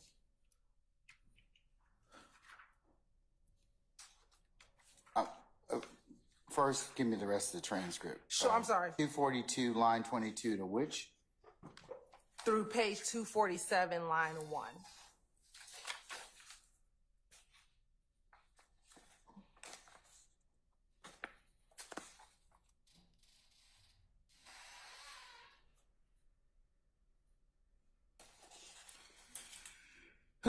Excuse me.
Okay, Mr. Shard, anybody else you want? I've read the particular transcript pages as the state gave me. Do you wish for me to hear the audio, or is there any other argument as to what, do you want me to play? Do you want it to be included as part of the? Can I offer what I believe it discusses? I mean. Yes, you certainly may. Okay, just so we're on the same page. Yes. So.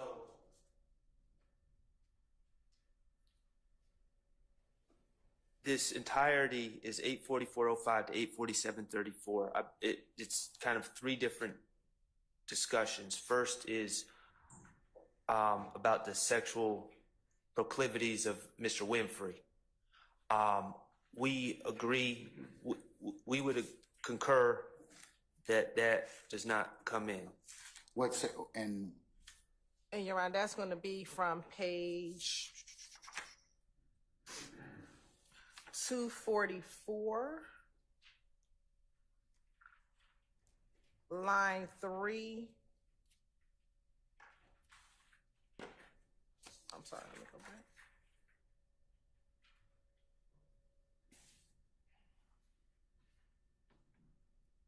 Okay, I'm sorry. That would start at page 242, line 22, through page 244, line 19.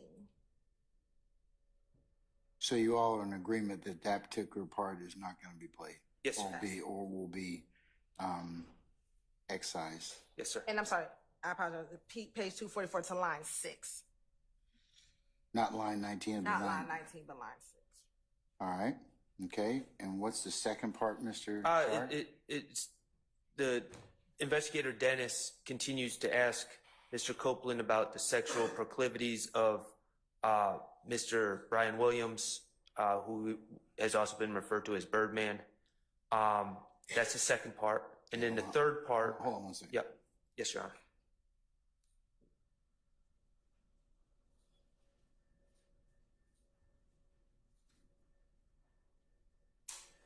Okay, so number 2 is the purported sexual proclivities of Mr. Brian Birdman Williams, right? And what is that? What pages of transcript does that come from? That's page 244, line 6, through page 244, line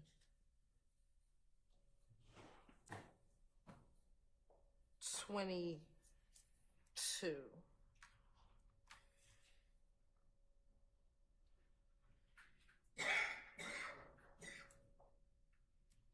And just to be clear, there's nothing particularly shocking in the answer that Mr. Copeland gives regarding that gentleman. Just so we're clear. And then. All right. So does the state?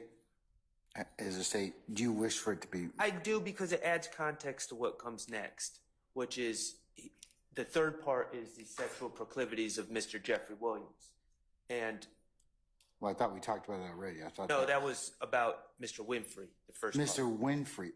I thought you said Mr. Wayne. Okay, I'm sorry, Mr.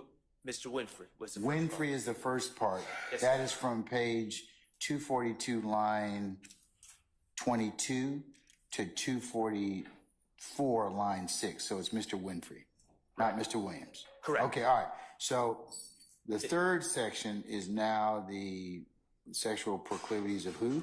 Jeffrey Williams. Of So Jeffrey there's a Williams. Winfrey and then there's 2 Williams. Brian Williams and Jeffrey Williams.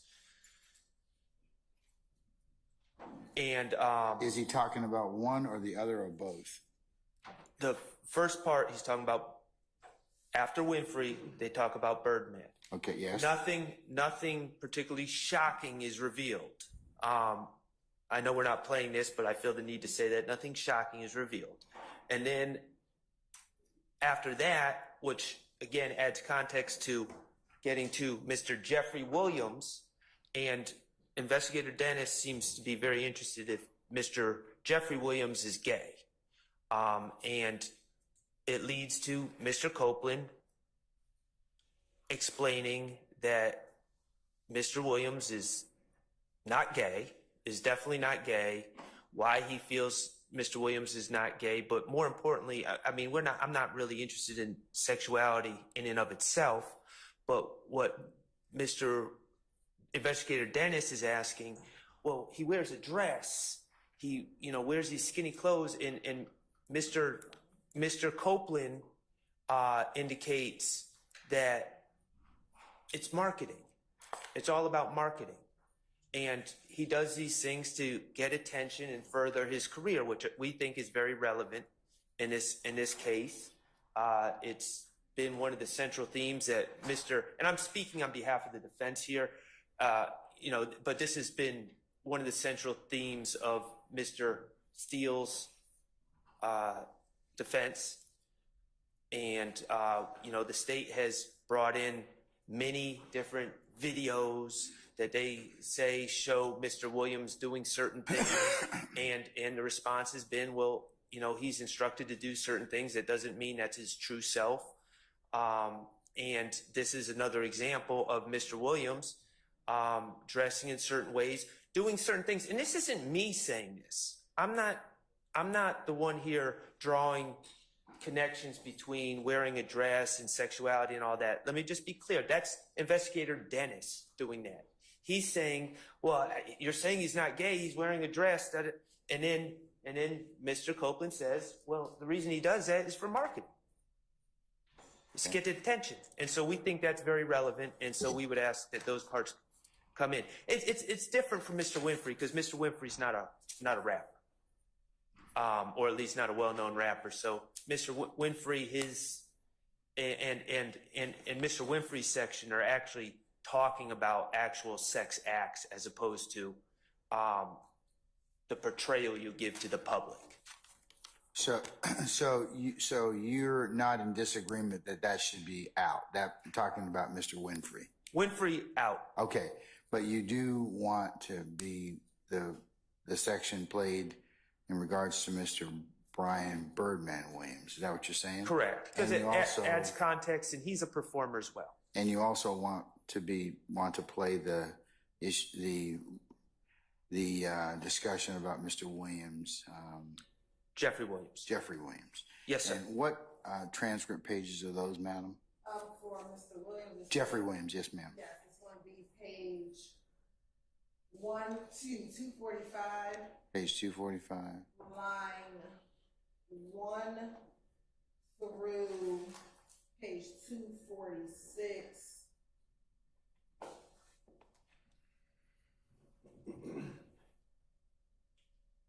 Excuse me. Through page 247. Line 9.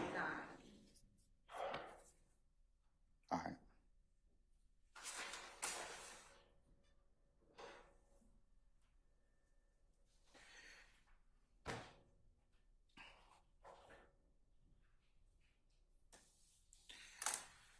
Okay.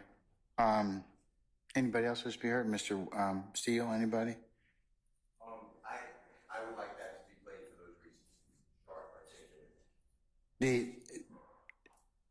In regards to Mr. Brian Williams and Mr. Jeffrey Williams?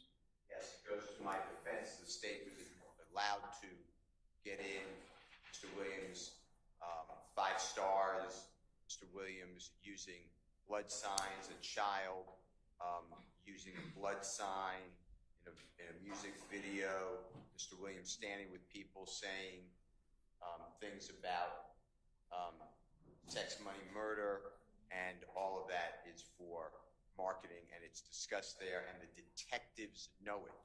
They were told that.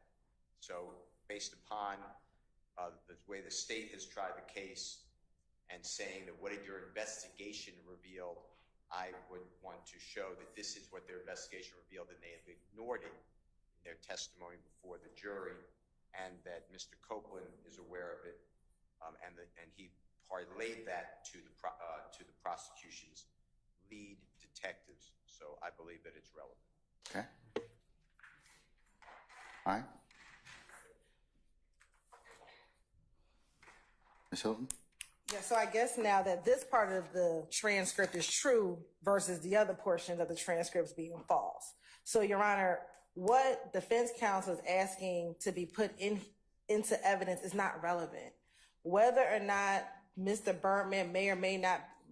Brian Williams may or may not be gay has no relevance to whether or not the individuals charged with killing Donovan Thomas killed Donovan Thomas. There's no relevance to that. Furthermore, the marketing scheme or the marketing tool that Mr. Jeffery Williams may have used in order to say he was or was not gay has no relevance to who killed Donovan Thomas. Your Honor, there's nothing about whether or not Mr. Williams was using people thinking he's gay as a marketing tool has no bearing on the trial before us, which is whether or not they killed Donovan Thomas. Now, Your Honor, Mr. Steele once talked about the evidence that has come forth about Mr. Williams being a part of sex, money, murder, Mr. Williams being a part of a gang. Now, if Mr. Copeland was saying he says being in a gang is a marketing tool, then we might be in a different conversation. If Woody in this interview, or excuse me, Mr. Copeland in this interview said, he says all this gang stuff because that's marketing, different conversation. But he's talking about whether or not he uses being gay as a marketing tool. That is not relevant to what is happening in this trial. If Mr. Copeland would have said, he's not really a gang member, he just says that to market himself, different. If Mr. Copeland would have said, hey, he doesn't really have guns, they are all fake in the video, different conversation. But the fact that he says he's not really gay, it's a marketing tool, is not relevant at all. Has no bearing on the issue at hand. Therefore, Your Honor, it should not be played. It is not relevant. And we're not playing it, and we're asking the defense tries to play it, that it's inadmissible. It's not relevant for the issue at hand.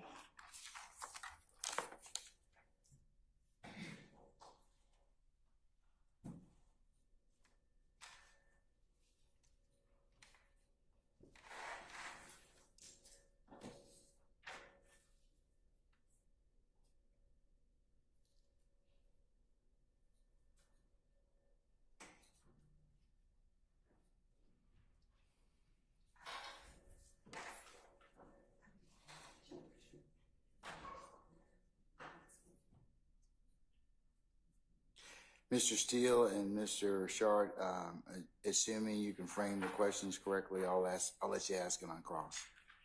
Okay? All right.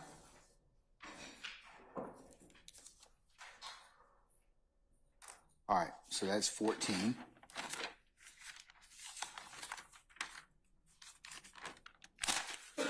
All right, and I think we have 16, is that correct? Yes, that's the last.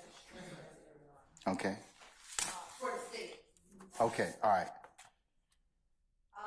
We're going to take up this, and then we'll take a short lunch break, and then defense, if you've got your parts marked or any other sections you want me to consider, I'll hear those at that point in time, okay?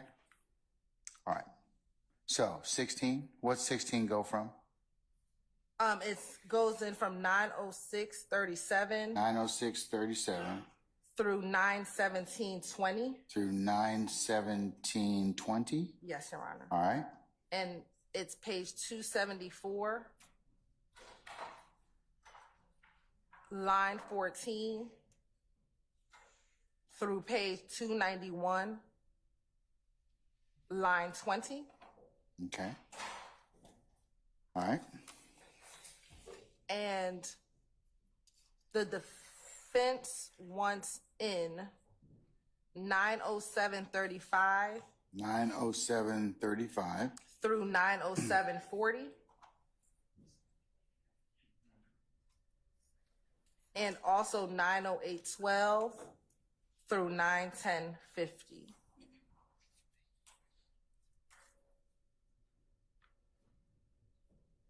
Okay.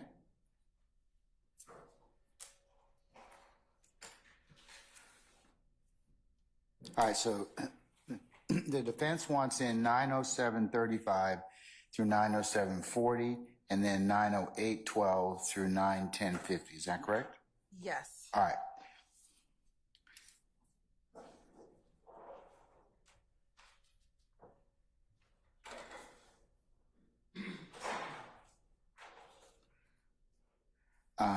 Any argument on the issue?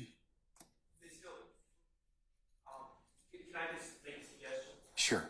Since the disputed times are so close to the beginning of this, we just play it from 906:37, and then we'll get within a minute get to our first issue, so we just have context. And I would ask, we can play from 906 to 913 because I think that's the entirety of the section. Okay. You said you're going to play 906 To 913. to 913, about 7 minutes? Yes, Your Honor. Okay. All right, go ahead.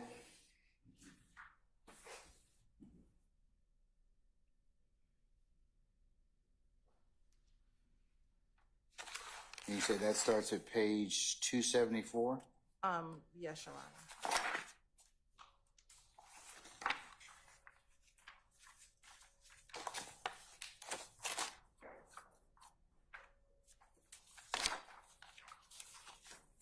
And it's going to start at 906:30. Be like, I'm on my way, dog. Let me get dressed. And then we gotta come. They say this is what I did, but it probably don't be true no more. But Lucha was having the guns at his house, and Karen was staying at this house. This came retrieved. But what house? Lucha got the guns. Lucha got the guns put up for them. And At his mama house? I don't know what house it is. It's a picture of them. It's a video of them shooting pool. You know what I'm saying? Whatever house, Lucy kept hiding the guns. And Karen them standing over here. So whenever they do it, they go get guns for Lucy, then they come. So Lucy don't stay in the hood. What, he got like a nice house somewhere? Yeah. And then that was then now that was before that. Mm-hmm. Now that Rich Homer Corn buying the guns for them. He got me confused. It's true. I ain't saying you ain't telling the truth. Rich only got me confused. But they show y'all right there. I ain't got no push. I ain't doing it. You know what I'm saying? Because throwing Rich on the corner, it's still cool. Right. And I'm right there. I'm right there in the middle. You know what I'm saying? Right there we Rich on the corner, right there we throw. Hey, and guess what? Rich on the corner come talk to me. You know what I'm saying? Yeah. And he's saying he got to do certain stuff because he's a blood. But Rich on the corner, he want to get out, but he's scared. Bro, you want to get out, tell him when you done, walk away. You're a fucking millionaire, bro. What you need nigga do to you? Yeah. So I told him. You know what I'm saying? You gotta join this shit for protection, bro.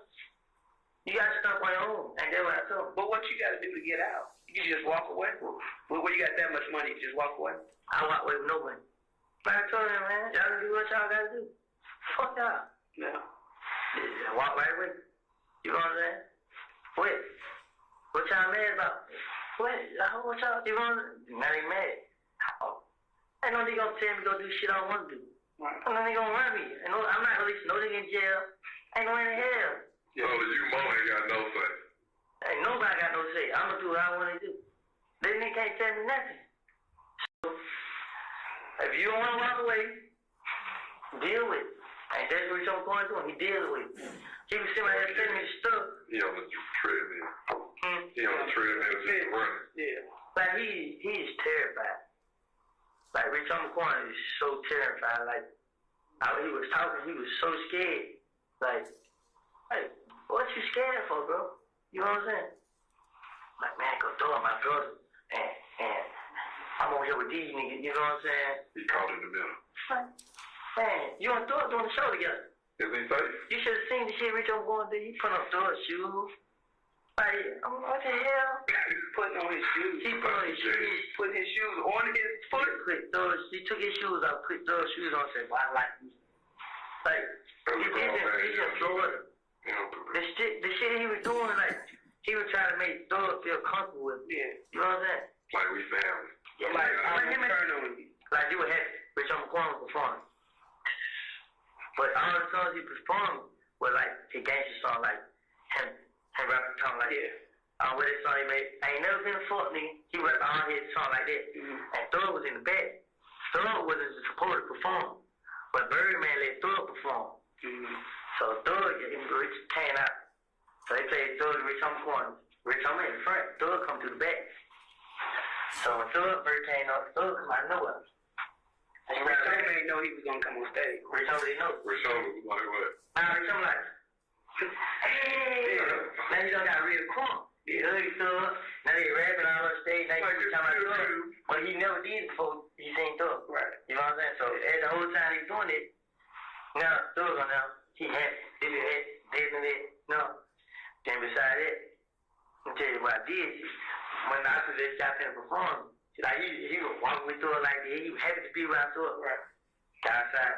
So he went to the White House, got a tour at the White House. In Miami. Now he got a tour with a drag queen. Oh, okay. Pumps came in there. And like, fucked up. It's so what I want to see. So they were like, get security. Like, we leave out. Let's get out the way. Let us out. Yeah. So drag queen and they get out. But anyway, Rich Homie Quan punted. Somebody hit his cuff. And his punter got fight with them because they try to hit and run. And Rich Homie Quan said, what y'all bring the guns down here for if you ain't gonna use it? I'm like, I heard him say, what the hell? He won't. So now you don't about guns around. Yeah. So he feel like it's like that. He didn't. After that, he was just like everything the same thing. He was like Willie, give me your number. I'm telling you, bro, I'm gonna put you up on game. You didn't like. Man, I said, give him my number. He put it in the phone, he called. And then he hung up.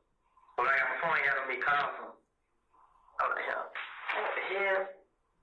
Man, he was somebody tell me everything, like, what he doing, like, he didn't know they showed up, shot up my house at night, he was just like, they called him, like, let her pull up on you. See, Rich Homie Quan down this floor, doors down the floor, I buzzed him.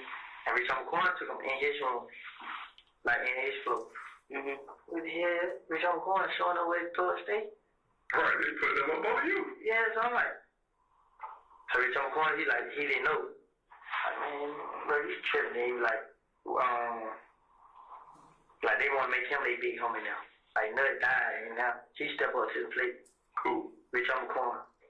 How you gonna be the big homie? He's scary as fuck, but he got the money. Then I said, you know why they want you to steal it? Because you got money, bro. You know what I'm saying? Everybody gonna eat. They need you for your money.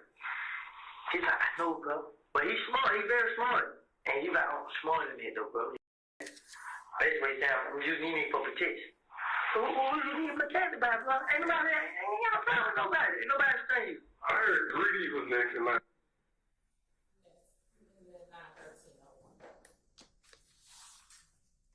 Okay.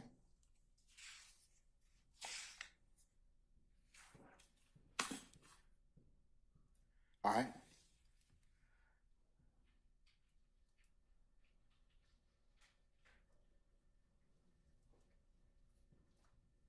So, speaking for myself, for Mr. Stillwell, the 90735 to 90745, we had it as 40, but I think it's more accurately to 45. It's Kenneth Copeland saying, Thug and Rich Homie are still cool. I'm right there with them, which is certainly, from my observations, Mr. Lamar, who's Rich Homie Quan, has not testified as of yet, but there's been certainly in the state's proffers, and my understanding of the state's theory is that there is some dispute brewing between Rich Homie Quan and Jeffery Williams, also known as YoungThug, that plays a role in the motive for the killing of Donovan Thomas. That's what they've said. So the relationship between Jeffery Williams and Rich Homie Quan is very much at issue. Kenneth Copeland says, I'm right next to both of them. I see it. These are his observations. So we think that that's very relevant. That should be included. 908.12 to 910.50. One more time. 908. You said 908.12 to 910.50. There's two things that are relevant about that. Mr. Copeland reacts or says he reacts kind of mystified at Mr. Lamar, Rich Homie Quan, being scared to walk away from the Bloods. And that's important because then Mr. Copeland says, you know, why are you scared? You got money. You just walk away. Just do what you want to do. Just walk away. And then Kenneth Copeland says, that's what I did. I just walked away. And no one tells me what I'm going to do. He says, ain't nobody going to tell me nothing that I'm going to do. And that's very central to this case because the narrative being pushed by the state is that Mr. Jeffery Williams and others are the puppet masters that order everyone else what to do. Now, our stance is that YSL is not a gang, and YSL certainly is not structured in a way where anyone tells anyone else what to do. So Mr. Copeland's statements about nobody telling me what to do, I never did anything for anyone else, are very relevant. And his views on whether other people can force him to do things are very relevant. Finally, in that same excerpt that between 908.12 and 910.50, Mr. Copeland goes back to the relationship between Jeffery Williams and Rich Homie Quan, and he goes on to tell things that he personally observed, a story to illustrate his point about how close they are, about how Rich Homie Quan put on Jeffery Williams' shoes and was wearing his shoes and saying how much he likes the shoes, and we're performing at a show together and hugging each other and those sort of things. So it illustrates his personal observation that Jeffery Williams and Rich Homie Quan are in fact tight and close, which runs contrary to the state's theory in this case. Now, after 1050, they start talking about totally unrelated incidents, some alleged fight with a drag queen at Waffle House. Those are Mr. Copeland's words. We don't think that that's relevant or should be admissible, but the relationship between Rich Homie Quan and Mr. Williams is Mr. Jeffery Williams is very relevant to this case. So, I'm sorry, after 1050, give me the complete. 910.50, he starts going into some other things that we don't think are relevant. He starts talking about an incident at Waffle House parking lot, some fight with what Mr. Copeland says were drag queens. I'm just using his words. When did it start? Because I think 910.50 is when it switches to the irrelevant things. So I believe that 907.35 to 907.45 should be played, and 908.12 to 910.50 should be played. All right. And then after 910.50, you're saying it's not relevant for any purpose? That's what I'm saying. I don't know if all Coke or all defense counsel agree with me, but that's my stance.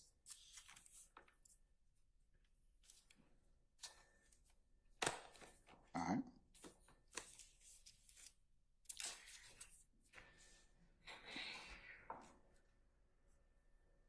Mr. Steele, or anybody else wish to be heard about these particular segments? I would adopt entirely what Mr. Sharp just said. And I would just add that also for the way the detectives did their investigation, for those reasons that I articulated before, I believe it's relevant because based upon my investigation, Mr. Rich Homie Quan was never giving guns and storing guns for other people to use on third parties for violence. He was not going to replace Mr. Thomas as the head of a criminal street gang. And this is how I'm going to bring out, I intend to bring out, this is part of the information that the police say that they did their investigation. They don't give us any reports. They don't give us any expert reports. I have no memorandum. They just spoke with people, and then the court let in prosecution, pursuant to the prosecution's questions and argument that the police did investigation. Don't say who tells you, but what did you learn? And I want to show the jury that they are getting misinformation, knowing misinformation, and constantly, and I don't know how to test other people because I don't have who else they spoke with to rely on in this courtroom, but I would like to show that information to the jury. In addition to that, it is, I don't want to repeat, but Mr. Shart, I agree with him about the relationship with Mr. Lamar or Rich Homie Kwan and Mr. Williams. He will state that they were playing together after January 1 of 2015. The state put up. He being who, Mr. Copeland? Yes. Okay, all right. And the state put up Mr. Thomas Sr., who took issue, even though the court has seen and the evidence came out that Mr. Copeland is correct, that Mr. Williams and Mr. Rich Homie Kwan did perform in the middle of January 2015 in Tampa, Florida together, and Mr. Copeland was there, and Mr. Copeland saw the shoes being worn by Mr. Lamar or Rich Homie Kwan that belonged to Mr. Williams, that they were hugging, that they were asked to put on stage together, and that they are, quote, cool, end quote, and that's what you just heard, with one another, which would impeach the state's theory, which is all it is, because it's not accurate. It's objectively inaccurate what the state put up in front of the jury, that Jeffery Williams somehow was out of sorts with Mr. Donovan Thomas and Mr. Rich Homie Kwan, because somehow Donovan Thomas was involved in Rich Homie Kwan's musical career, and that upset somehow Mr. Brian Birdman Williams and Jeffery Williams. So that goes directly for impeachment of another witness, and the person has direct knowledge of it. In addition, this part that the state wants to omit. Which part specifically? The 90735 to 90745 and 90812 to 90850? It's included in there, but I'll get you the exact times. I'm switching topics about how to get out of a gang.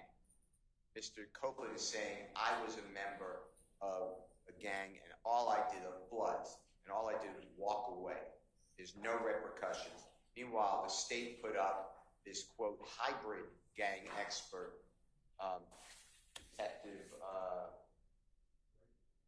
very first witness of the case, Belknap, to say that this hybrid gang has its own structure and it's a little fluid, yet Mr. Copeland is explaining how you just walk away, one, and two, he doesn't take any orders from anyone at any time, which is against what the state is saying, how Mr. Williams is somehow if you remember the opening statement of Lawyer Love, he was the wolf, called him a wolf. I didn't really get it, but the wolf leading the others like a sheep to slaughter. That's how it sounded to me. I'm not saying that's what was said. Anyway, all of those portions I believe should be admissible, played, and of course, if the state doesn't want to play them, I understand it, but I don't want the court to stop me from cross-examining on those issues. And if Mr. Copeland says I don't remember, I will impeach him. Right. State?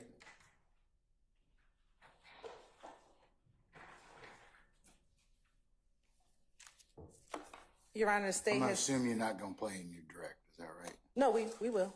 You want to play those particular? Yes, Your Honor. So what this requesting is that all of it be played, not portions of it. And so from 906:37 to 907:18, that is when Mr. Copeland is talking about Rayshawn Bennett and having guns.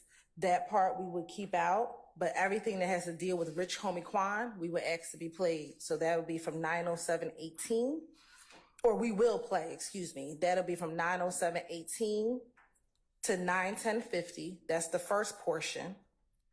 We will redact the portion about the Waffle House and the drag queens because that's after 10. That's 9:10:50 to 9:11:30 to 9:11:30. Yes. Okay. And then we'll play from 9:11:31 to 9:13. What's represented in that particular That is section? some further conversation about the relationship with Rich Homie Quan. That's going to be on from page 281, line 24, through 284, line 7. Okay. And then after from 9:13 to 9:17:20, we would ask to continue to be that we will redact or we won't play that portion. You said 9:13 to 9:17. 20, yes, Your Honor. We will not play. And Your Honor, this notion again, I think Mr. Steele has said it on multiple occasions that he's trying to impeach what the investigators did or their investigation. Your Honor, what the court will hear in this interview, as well as the February 28th interview, February 21st interview, and the June 10th interview, is that our investigators, Dennis and Gaither, consistently say to Mr. Copeland, what you're telling me here, we have to verify. We have to get other evidence, and we can't just take what you're saying here as gospel. We have to verify it. So when they talk about on the stand that they had other parts of their investigation that they could not speak about, they tried to verify anything that Mr. Copeland said occurred, whether that was by phone records, whether that was by other independent evidence. And so when Mr. Steele continues to say, we're trying to impeach or to show the jury that this was all their investigation, it is not. What they talked about in these interview rooms, they didn't just run with it. They made sure they could corroborate it in a number of different ways. For example, even with Mr. Copeland here, when he was arrested for having a gun, they didn't take out charges immediately. They went, they found videotapes. They did other parts of their investigation. So this notion that all the detectives did was take what Mr. Copeland said and then swore out warrants is just an incorrect statement about how this investigation took place. All right. And so we agree that we're going to let in those portions of this particular interview. All right. Mr. Shard, it looks like that the state's going to omit the portion with the purported fight with a drag queen from 9:10:50 to 9:11:30. And it seems like they're not going to play 9:13 to 9:17. Do you have any disagreement or you want to be heard any further in that respect?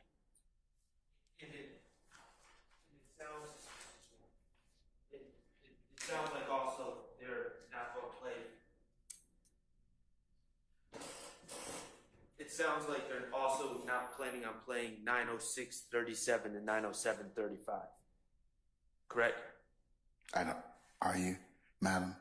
From 9:06:37 to 9:07:18. You're not going to play. We will not play. Okay. Well, Do you wish to have that play? That's the very beginning of the tape. So It's talking about Rayshawn Bennett having guns at his house. the parts that they're seeking to omit deal more with Mr. Steele's argument about their investigation. So I'm going to allow him to respond to that. It's the same thing. If Mr. Copeland is lying to the police, then that is relevant. He is saying that Mr. Bennett is housing guns at his home.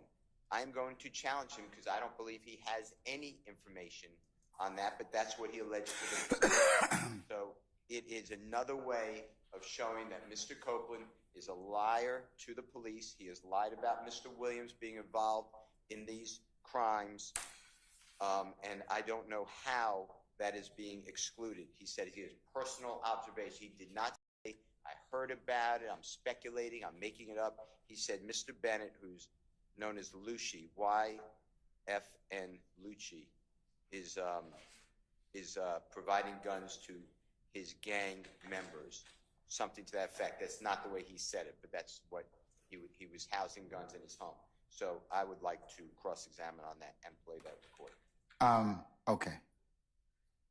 Oh, and one other. Yes, sir. I apologize. The fact that the state is claiming that the investigators corroborate, I have zero. I'm not accepting it. I have zero information on how they corroborated. They throw out phone records. They said earlier that the phone records support Mr. Copeland's supposed alibi. That's not accurate. But we can let the jury decide. But I'm not accepting when I don't know how the police, I have no reports how they went out and said, okay, Mr. Bennett has guns at his home. Well, we found out that that's true. Well, we found out that that's not true. We spoke with this person. We have a video. I don't have any of that. I'm stuck with law enforcement saying, we go through these 6 criteria in policy, which I objected to under Olson, O-L-S. I think it's O-N, but it might be E-N, versus state decided this year. It was done by the Honorable Don Samuel case by the Georgia Court of Appeals. Judge Rickman, the Chief Judge Rickman, or then Chief Judge Rickman, wrote the opinion. And the policy doesn't matter.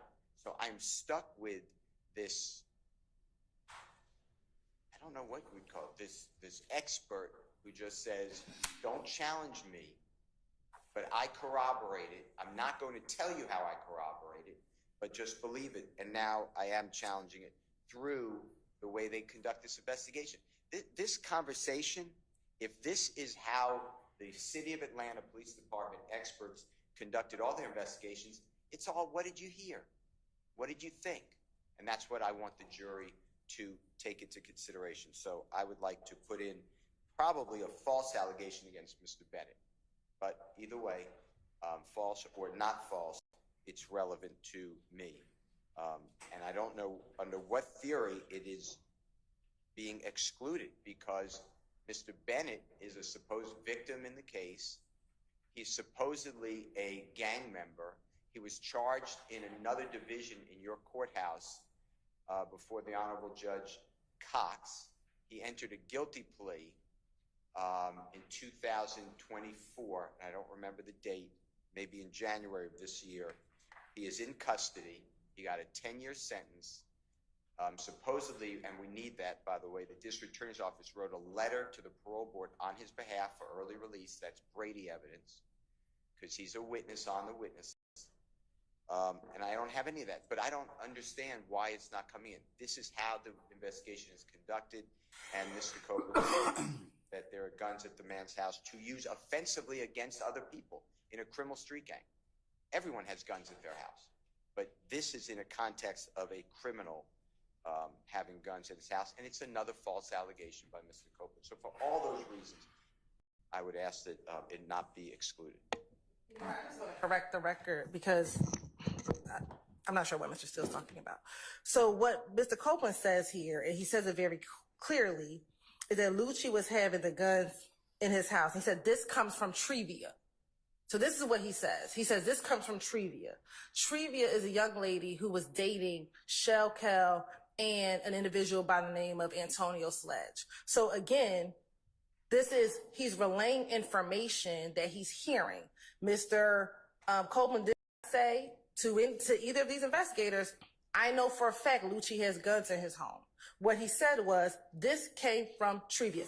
Regardless, Your Honor, the portion about Lucci, if their whole argument is they want to show that Rich Homie Quan and Mr. Williams were friends during this time period, that's everything after 906. That's everything after 907-18. Either what they said is relevant, fact that there was a relationship with Rich Homie Quan and Mr. Williams sometime in January of 2015.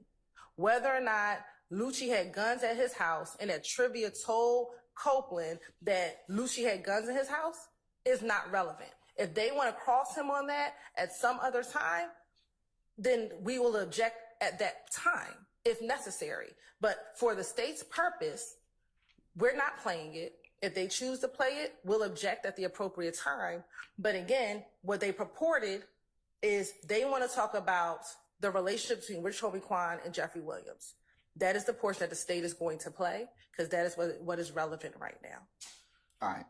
Are you, I meant to ask, is from the any of the defense, are you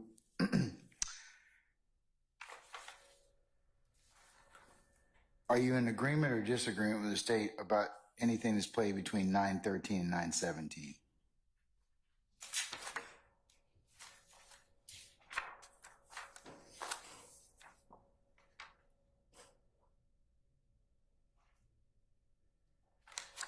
It's clear they're not going to play 9/10/50 through 9/11/30.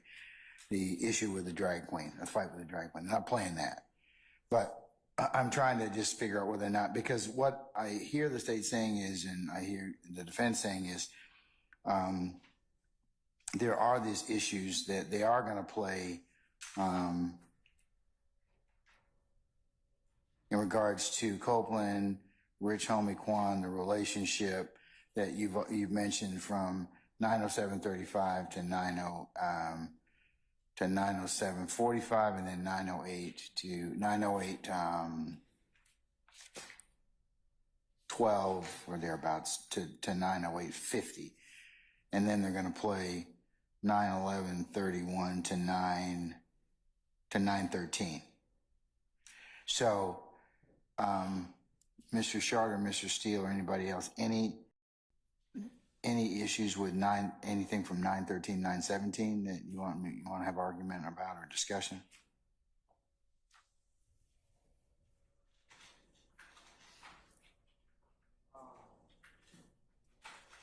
Trying to find that in our attorney.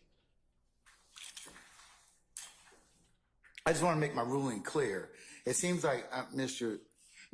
Steele and Mr. Sharp, whatever the state's not playing as part of the direct, you certainly can ask on cross. But I need to complete this 913 to 917 because I don't think we've discussed that.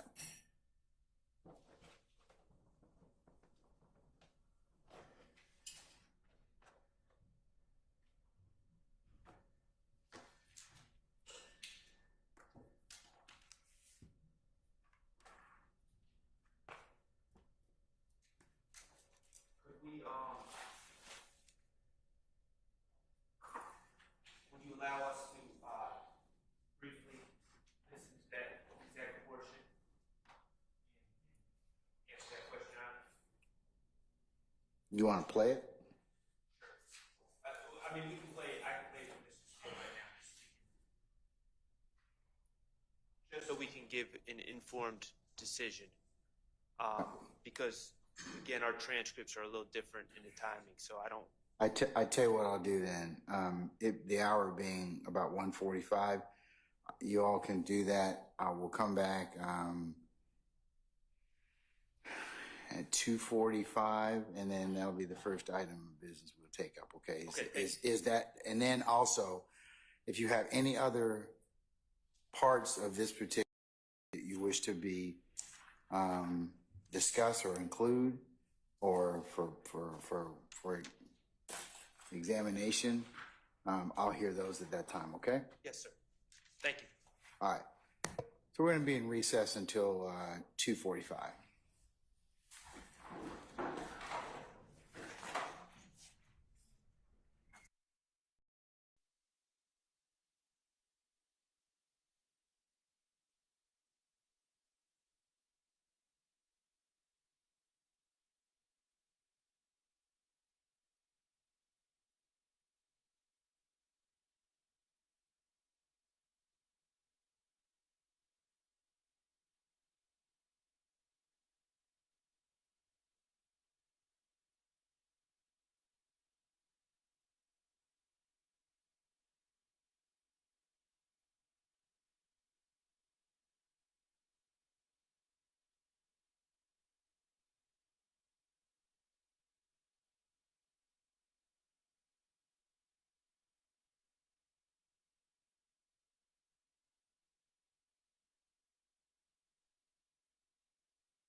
And Ms. Hilton, did you all have a chance or discuss 913 and 917?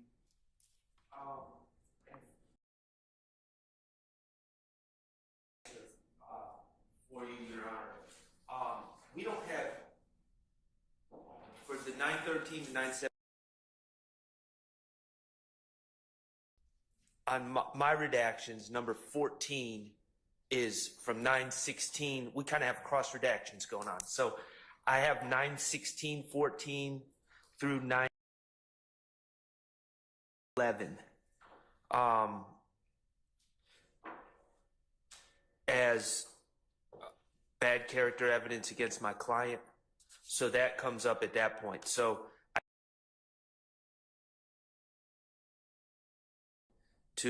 for that next about a minute, but from the 913 to 916-14, I don't have any problem with.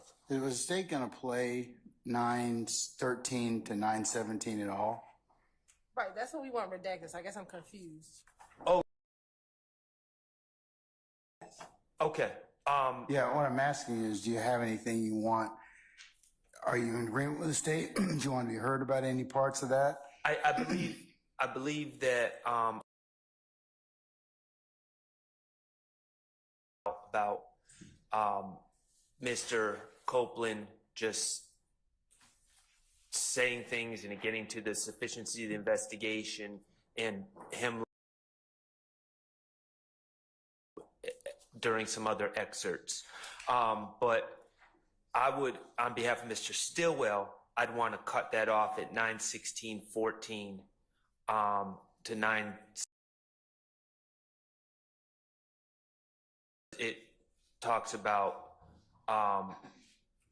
my client's character. Okay, I think the state's in a concurrence. They're not going to play that. I don't know if Mr. Steele is anything else. If it's in relationship to what he purports to be investigation or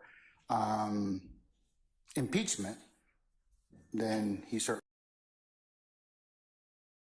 sure that the periods that you all definitely don't want played, and so far that's that you've agreed upon. So far that's the alleged drag queen to 9:10:50 to 9:11:30, and then from 9:16:14. Not going to play anything about that, but anything else, I've heard arguments on it, and so to the extent that Mr. Steele wants, as it pertains to subpart 16, he can, he and the rest of you are, unless you object to the contrary, they're going to get played. Now, if you want to anything else other than those two sections, fair game for cross. Okay, so where we're at right now is, as far as I understand, we've been just dealing with the state's proposed redactions. Yes. So I have 19 different redactions. Protect my client's right to a fair trial, in my estimation. Okay. So, and that was one of them. I should say 15 different excerpts, but that was one of them. From 9:16:14 to 9. So okay. That's one down, 14 to go. So all right. So and the state said that they would play for the court because they have it queued up. But from 701:52.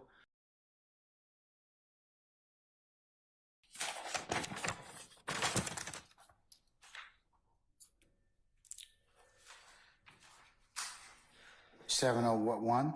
701:52 to 703.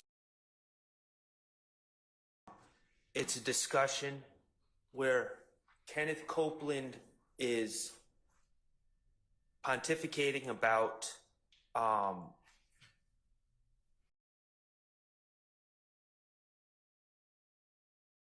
Bloody J and Mr. Williams, and Mr. Copeland is saying he has two sources of hearsay information, one being Bloody J, one being apparently one of Mr. Williams' sisters.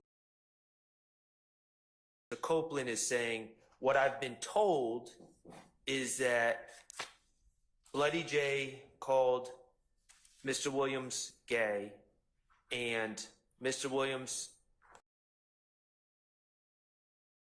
that Mr. Brian Williams is willing to sign Bloody J, but Mr. Jeffery Williams has to give the go-ahead for that signing to happen, and essentially that Mr. Jeffery Williams is preventing Mr. Brian Williams from. But it's all based on things he's been told by the unidentified sister of Mr. Jeffery Williams and by Bloody J, who my understanding is not testifying. So it's not based on.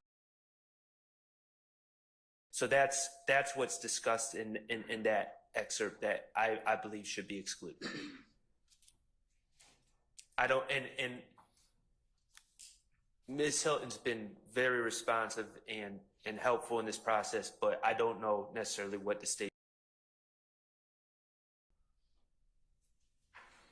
I want to find out. Madam? Yes, Your Honor. So the entire section that Mr. Talking 701.52 to 703.08? Yes. The state has no issue with 702.26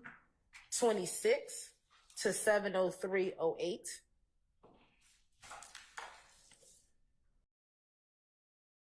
Whole nother conversation about Bloody J allegedly stating that Mr.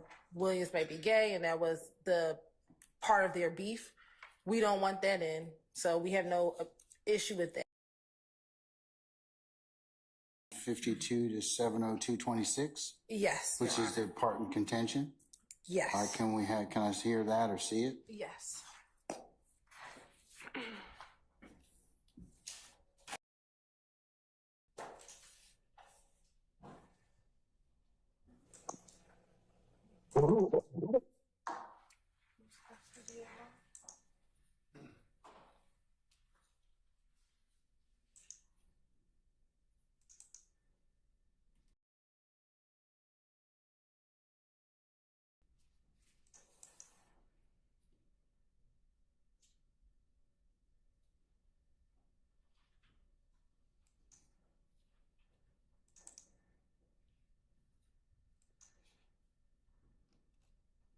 I'm going to start it a little.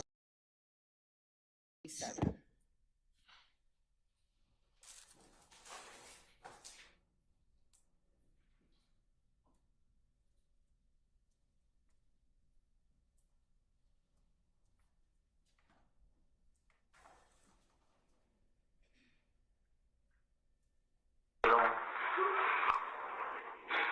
So, what happened with Bloody J? Nah. Who? Bloody J. Yeah. Why? So when you said you were trying to hook them back up, what happened? Like, did they fall out? Was it a beef? I think they did because Bloody J joined their game. Okay. His game. Mm-hmm. And I guess he went down with YSL. You know what I'm saying? So he joined in. I heard it used to be saying. Ron, that's the portion that the state wants in.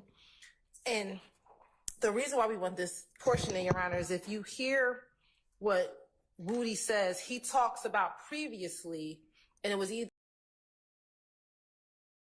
you earlier or in the January 11th interview, he talks about the fact that he had to bring Bloody J and Thug together and that he would invite Bloody.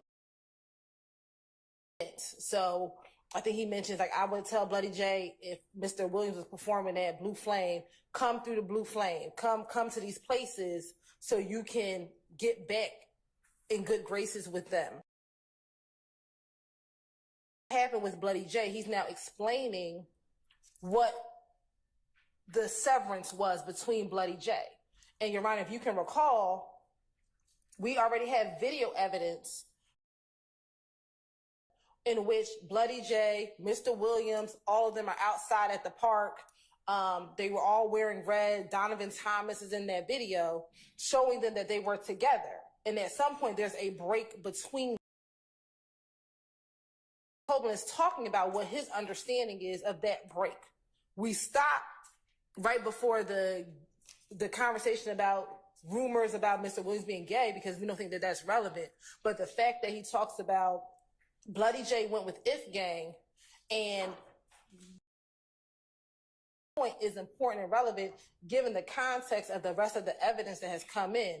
One, that 2012 video, and two, in the context of this, I believe it is this interview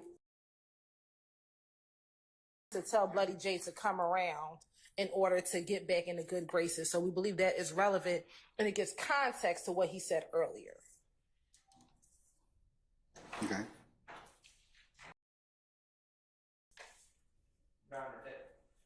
Oh, and one other thing, and we talk about this idea like it's based on rumors. Well, everything the court is getting ready to allow the defense to do on cross-examination is based on what he heard. Argument. They're going to come back here to say, well, this beef is based upon what he heard. Well, everything that the defense has literally just asked for you to let in is based upon what he heard. Like literally what we litigated for the last based upon what other people told him and what he heard on the street. All right. Ms. Short. So, regarding the beginning part that the state still intends. Yes, sir. My argument would be, I mean, he's saying, I guess this, I guess that. It sounds like he's speculating to me. So that would be speculation. So we feel that it should all be redacted.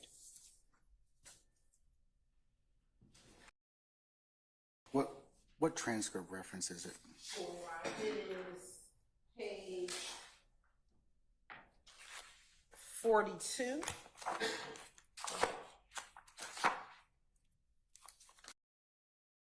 And beginning at line 3 to page 43, line 2.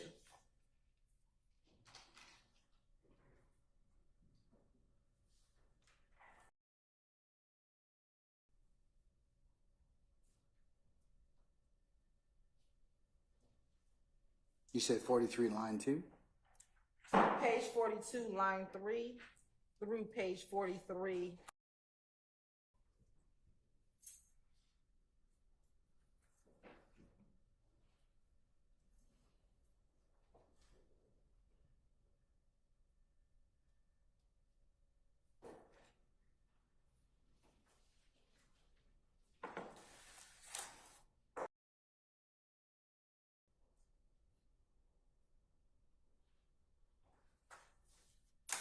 I'm going to exclude that from 701.42 to 702.26. The rest of it can be played. And I believe actually, you've excluded 702.26 to 703.08 by agreement. Is there anything else in that segment that I need to rule upon? Can I understand the court's ruling? So I'm going to exclude 701.52 to 702.20. It's speculation. But, Your Honor, we literally just let in speculation for the last, everything that the defense. That's impeachment, though. It's but not impeachment. It was impeachment based on speculation. It's impeachment.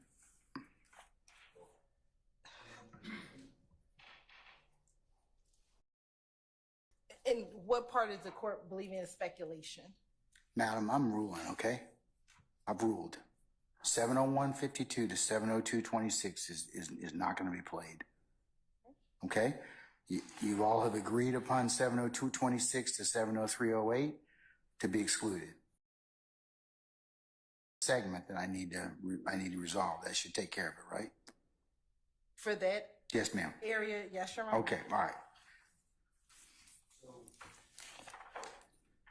Next portion. second time period, I believe that we may be in agreement with the state about this. It's 703, 704-36. It's discussion about Kenneth Copeland's girlfriend named Deshawn. At the time, her stepfather. It's discussion about her stepfather. In this case. And I think we're in agreement with that. Is that correct, Ms. Hilton? Yes. Okay. So So that that- would be 703-16 to 704-36. Is that going to be excluded, Ms. Hilton? Yes. Okay, all right. Next period. The next period, 49 to 730-23, I believe. We're going to 730-23, yes, and we're going to withdraw our request. withdrawn. Your Honor, I think this is covered from what we discussed. In which section? It may be. This is the entire number 4, I believe, One. or at least portions of number 4. Yeah, we covered that number 4, so already. Because number 4 is 722 to 724-54. Yes, Your Honor. The only there's the certain and earlier you ruled we can play it. What's The part where Mr. Copeland does not basically suggested redaction was started earlier to take out the part about Kenneth Copeland having the opportunity to say what he supposedly learned on January 10th, but not saying it, and you ruled in our favor on that. And so you're going to be able to. Yes. okay. And I want to be clear because this entire portion, 723-49 through 730-23, although they're withdrawing it, it covers what was number 4 and number 5 on the state's redaction. So we won't be playing it because our understanding is the defense agrees with 5. There was no dispute as to 5. Yeah, we didn't. Yeah, 5. There was no disagreement on 5. 5. The only disagreements I had were 4, 9, 11, 14. Correct. So I just want to be clear that although they're withdrawing it, the number 3 is inclusive of what's in 4 and 5 on the state's redaction. Number 3 in terms of what? What are you talking Number about? 3 on the defenses. Number 3 is. I'm sorry. I may have missed. 1 is the. Well, how do you have it? Did you get the email that I sent to defense with the defendant's proposed redactions?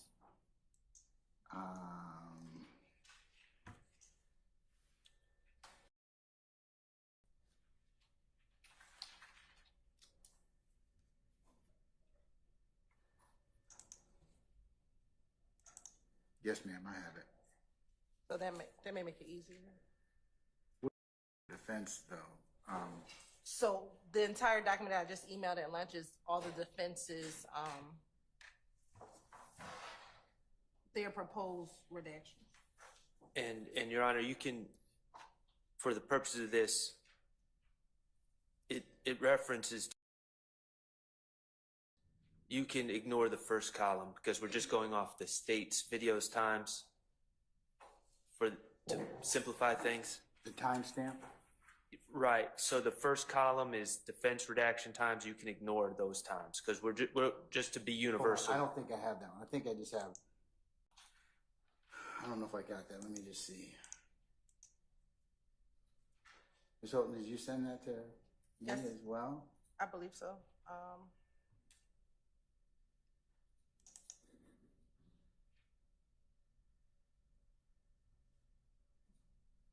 I have it now. Let's see. Yeah, it was sent at 2:22.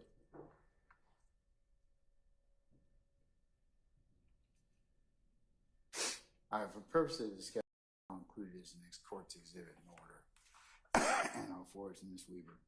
All right, so which one do you want me to disregard, Mr. Sharp? Defense redaction times? Right, just for the ease of this conversation, we'll just focus on the evidence reviewer times. Okay, all right. So have we covered, which ones have we covered so far? Or are we covering right now? We're on the defense number 3. Okay. Which the state is stating that time frame was on the states 4 and 5. I get it. The problem is, and I'm kind of speaking for everyone, Mr. Steele, when we were discussing the state's request, a desire to get into on cross-examination as impeachment what's in 4 and 5. So while I'm withdrawing my request on behalf of Mr. Stillwell, and Mr. Steele, I think, wants to get into the topics from 7:49 to 7:30:23. So we didn't discuss that because initially we said that was going to be agrees, at least for the purposes of this conversation, agreed upon. So we didn't have any discussions of the state's number 5 because we're just learning now that that's going to be objective. It goes back to what you heard about Rich Homie Quan putting $25,000 on, according to Kenneth Copeland, Rich Homie Quan putting $25,000 on someone's head. Those discussions, that's what comes in during this time period. And I believe you said that Mr. Steele could talk about that on cross-examination. Sure. Yes. So do we have any more discussion about it? No. Okay, all right. Which one are we dealing with next? Number 4 is from 7:42:21 to 7:02, and that I'm not. There's a gentleman who is on our indictment that's not sitting at trial with us. I don't even know the person's name, who was once falsely accused of rape.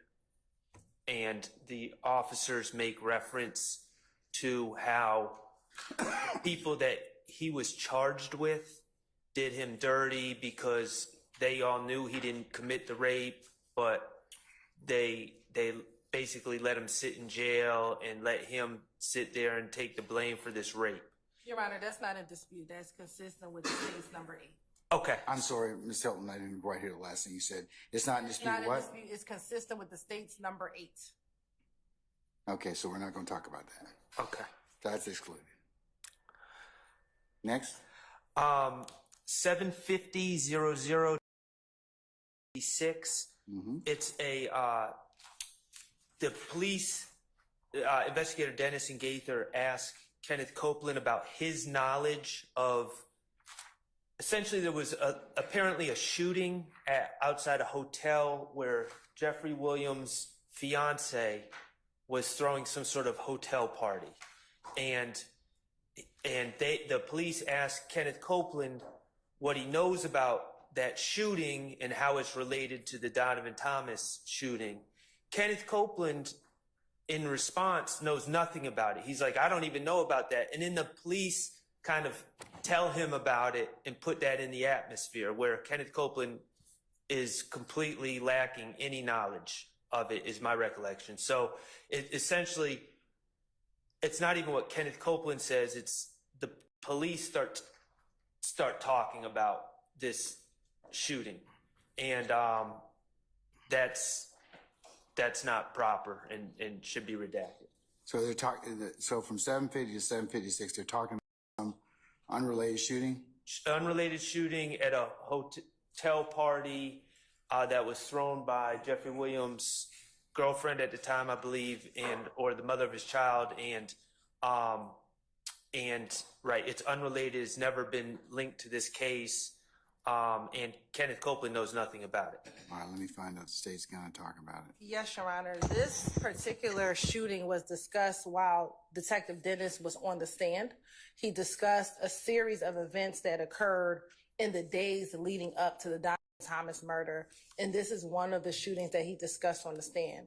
The reason why the state wants this in is because the defendant's theory, even in the midst of this motions argument, is that Mr. Copeland was just lying throughout every part of these interviews.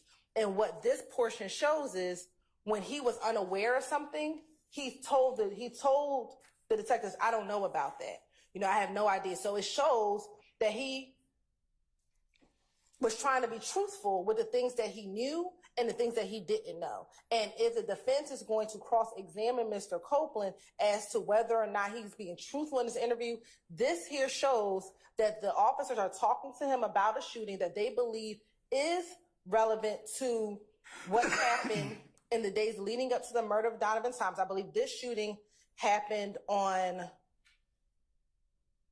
maybe the Thursday or the Friday before Mr.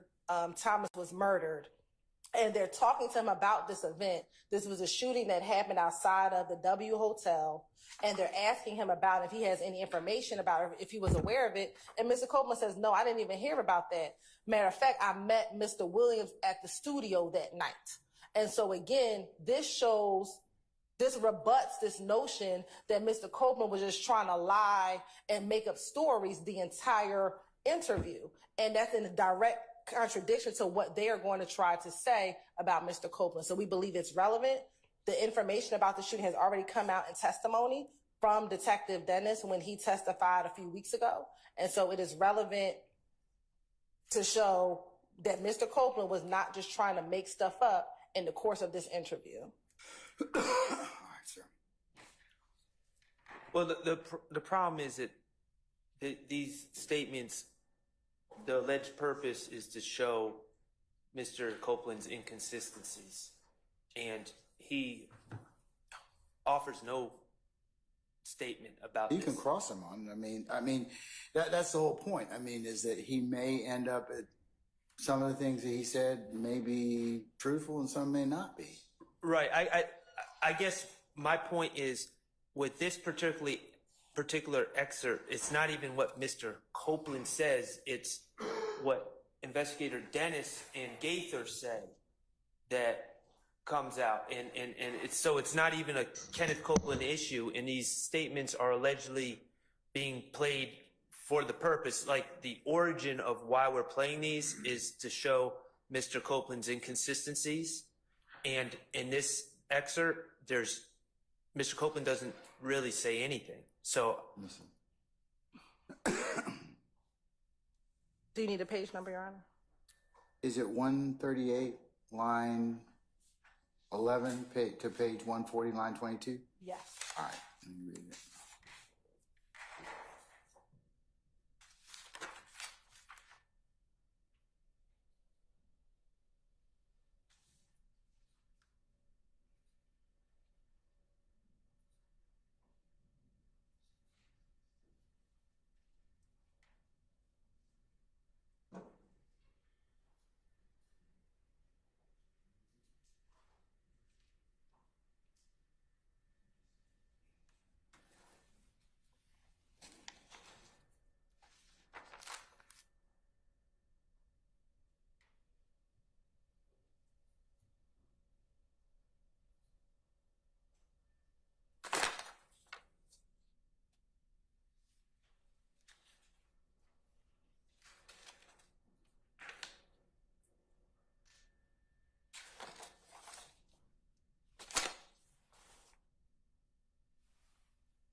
Your Honor, it seems to me that if the state wants to bring out the fact that Mr. Copeland stated that he did not have knowledge of something that the police asked about, they could simply ask him without making it about Jeffery Williams' girlfriend or the mother of his child, and just simply ask him the question on direct or on redirect.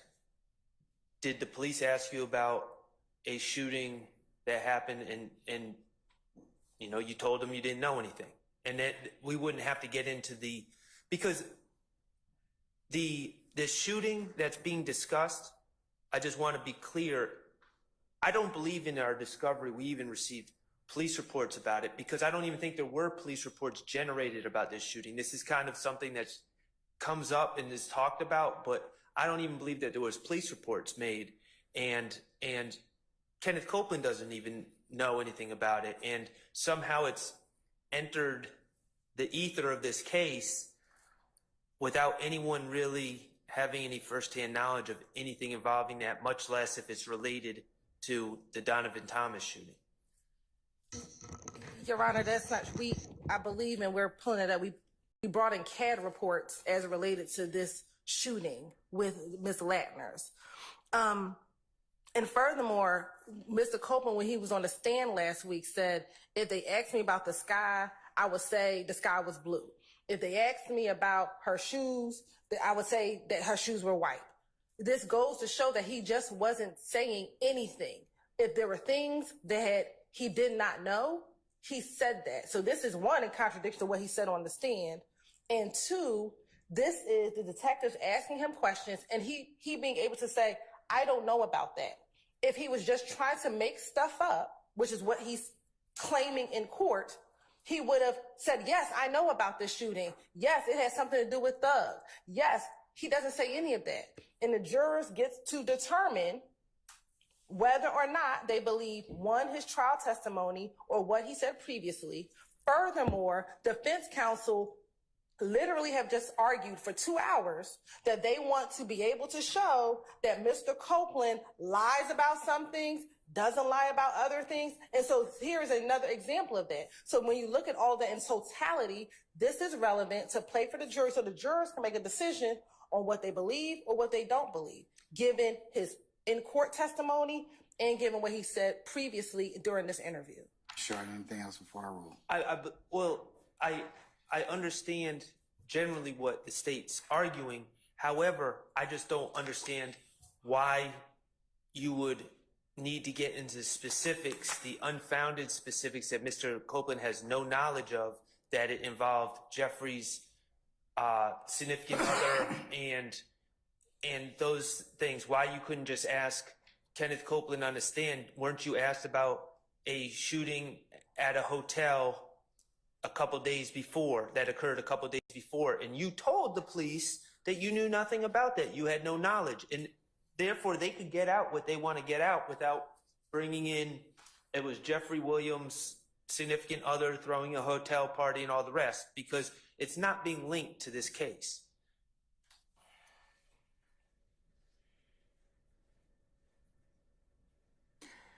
Mr. Short, I'm gonna allow it. At the end of the day, it's relevant, so I will allow it. For re-objection, I'll give you a continued objection. Yes, sir. Okay. All right, what's next? I have number 6 is erroneous. That's 133 to 133.00 to 133.05? Yes, sir. Okay, so we're not talking about that Correct. at all? Correct. All right? The next one is 133.50 to right. I'm sorry. It's 808.04 to 809.12. Correct. Hey, Your Honor, it's not in dispute. Okay. I don't believe it's in dispute. The only thing that we're asking, this is the same as number 12 on the state's redaction. Hold on, number 12.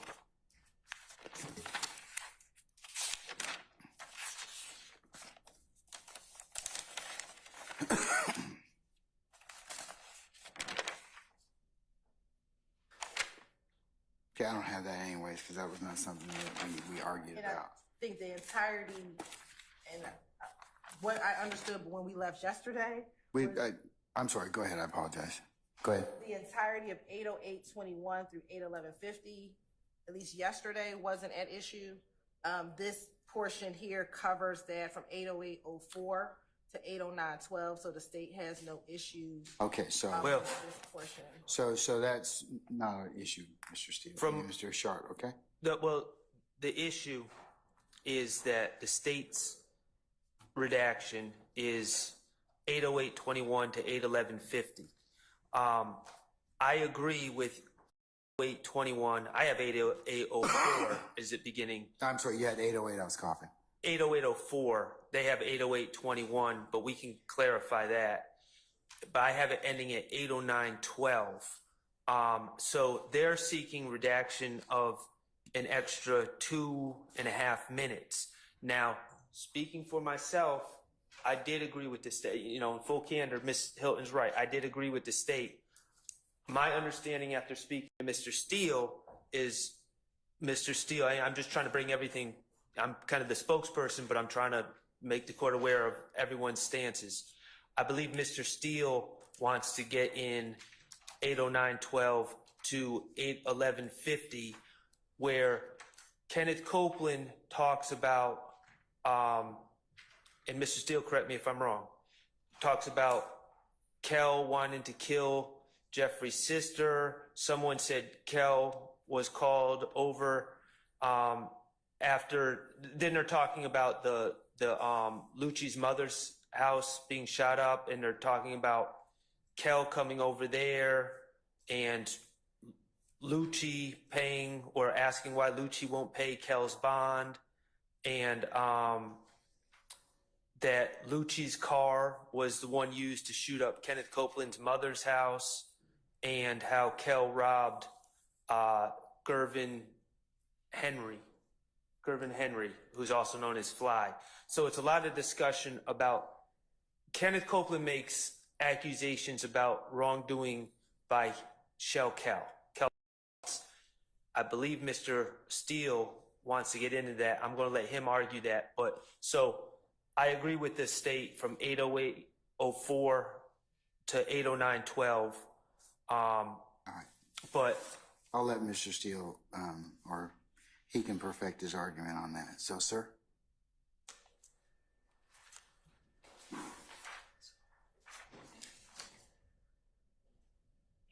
Your Honor, I believe most of this is false by Mr. Copeland, and it shows Mr. Gervin, who is supposedly aligned with Mr. Thomas, and Mr. Thomas's half-brother, known as Shell Kel, is now robbing Mr. Gervin.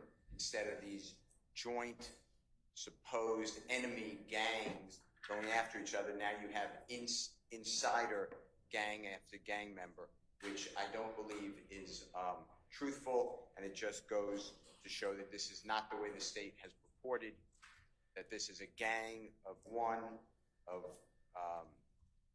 the IF gang versus the gang of another, YSL, and it just goes to the preposterous nature of Mr. Copeland, who's a serious witness, big witness for the prosecution, and how the detectives have gone out and eliminated, they just ignore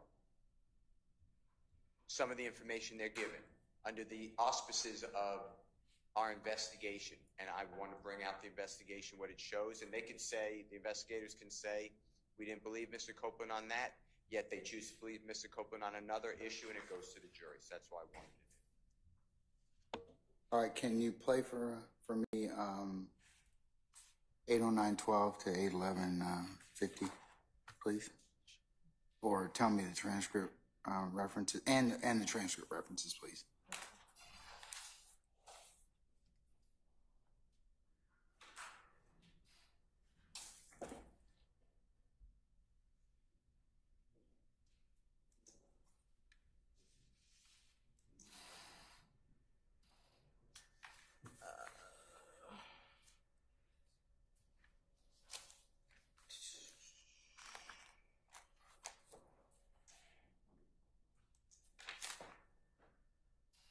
He said from 80912, so it's going to be page 180, line 10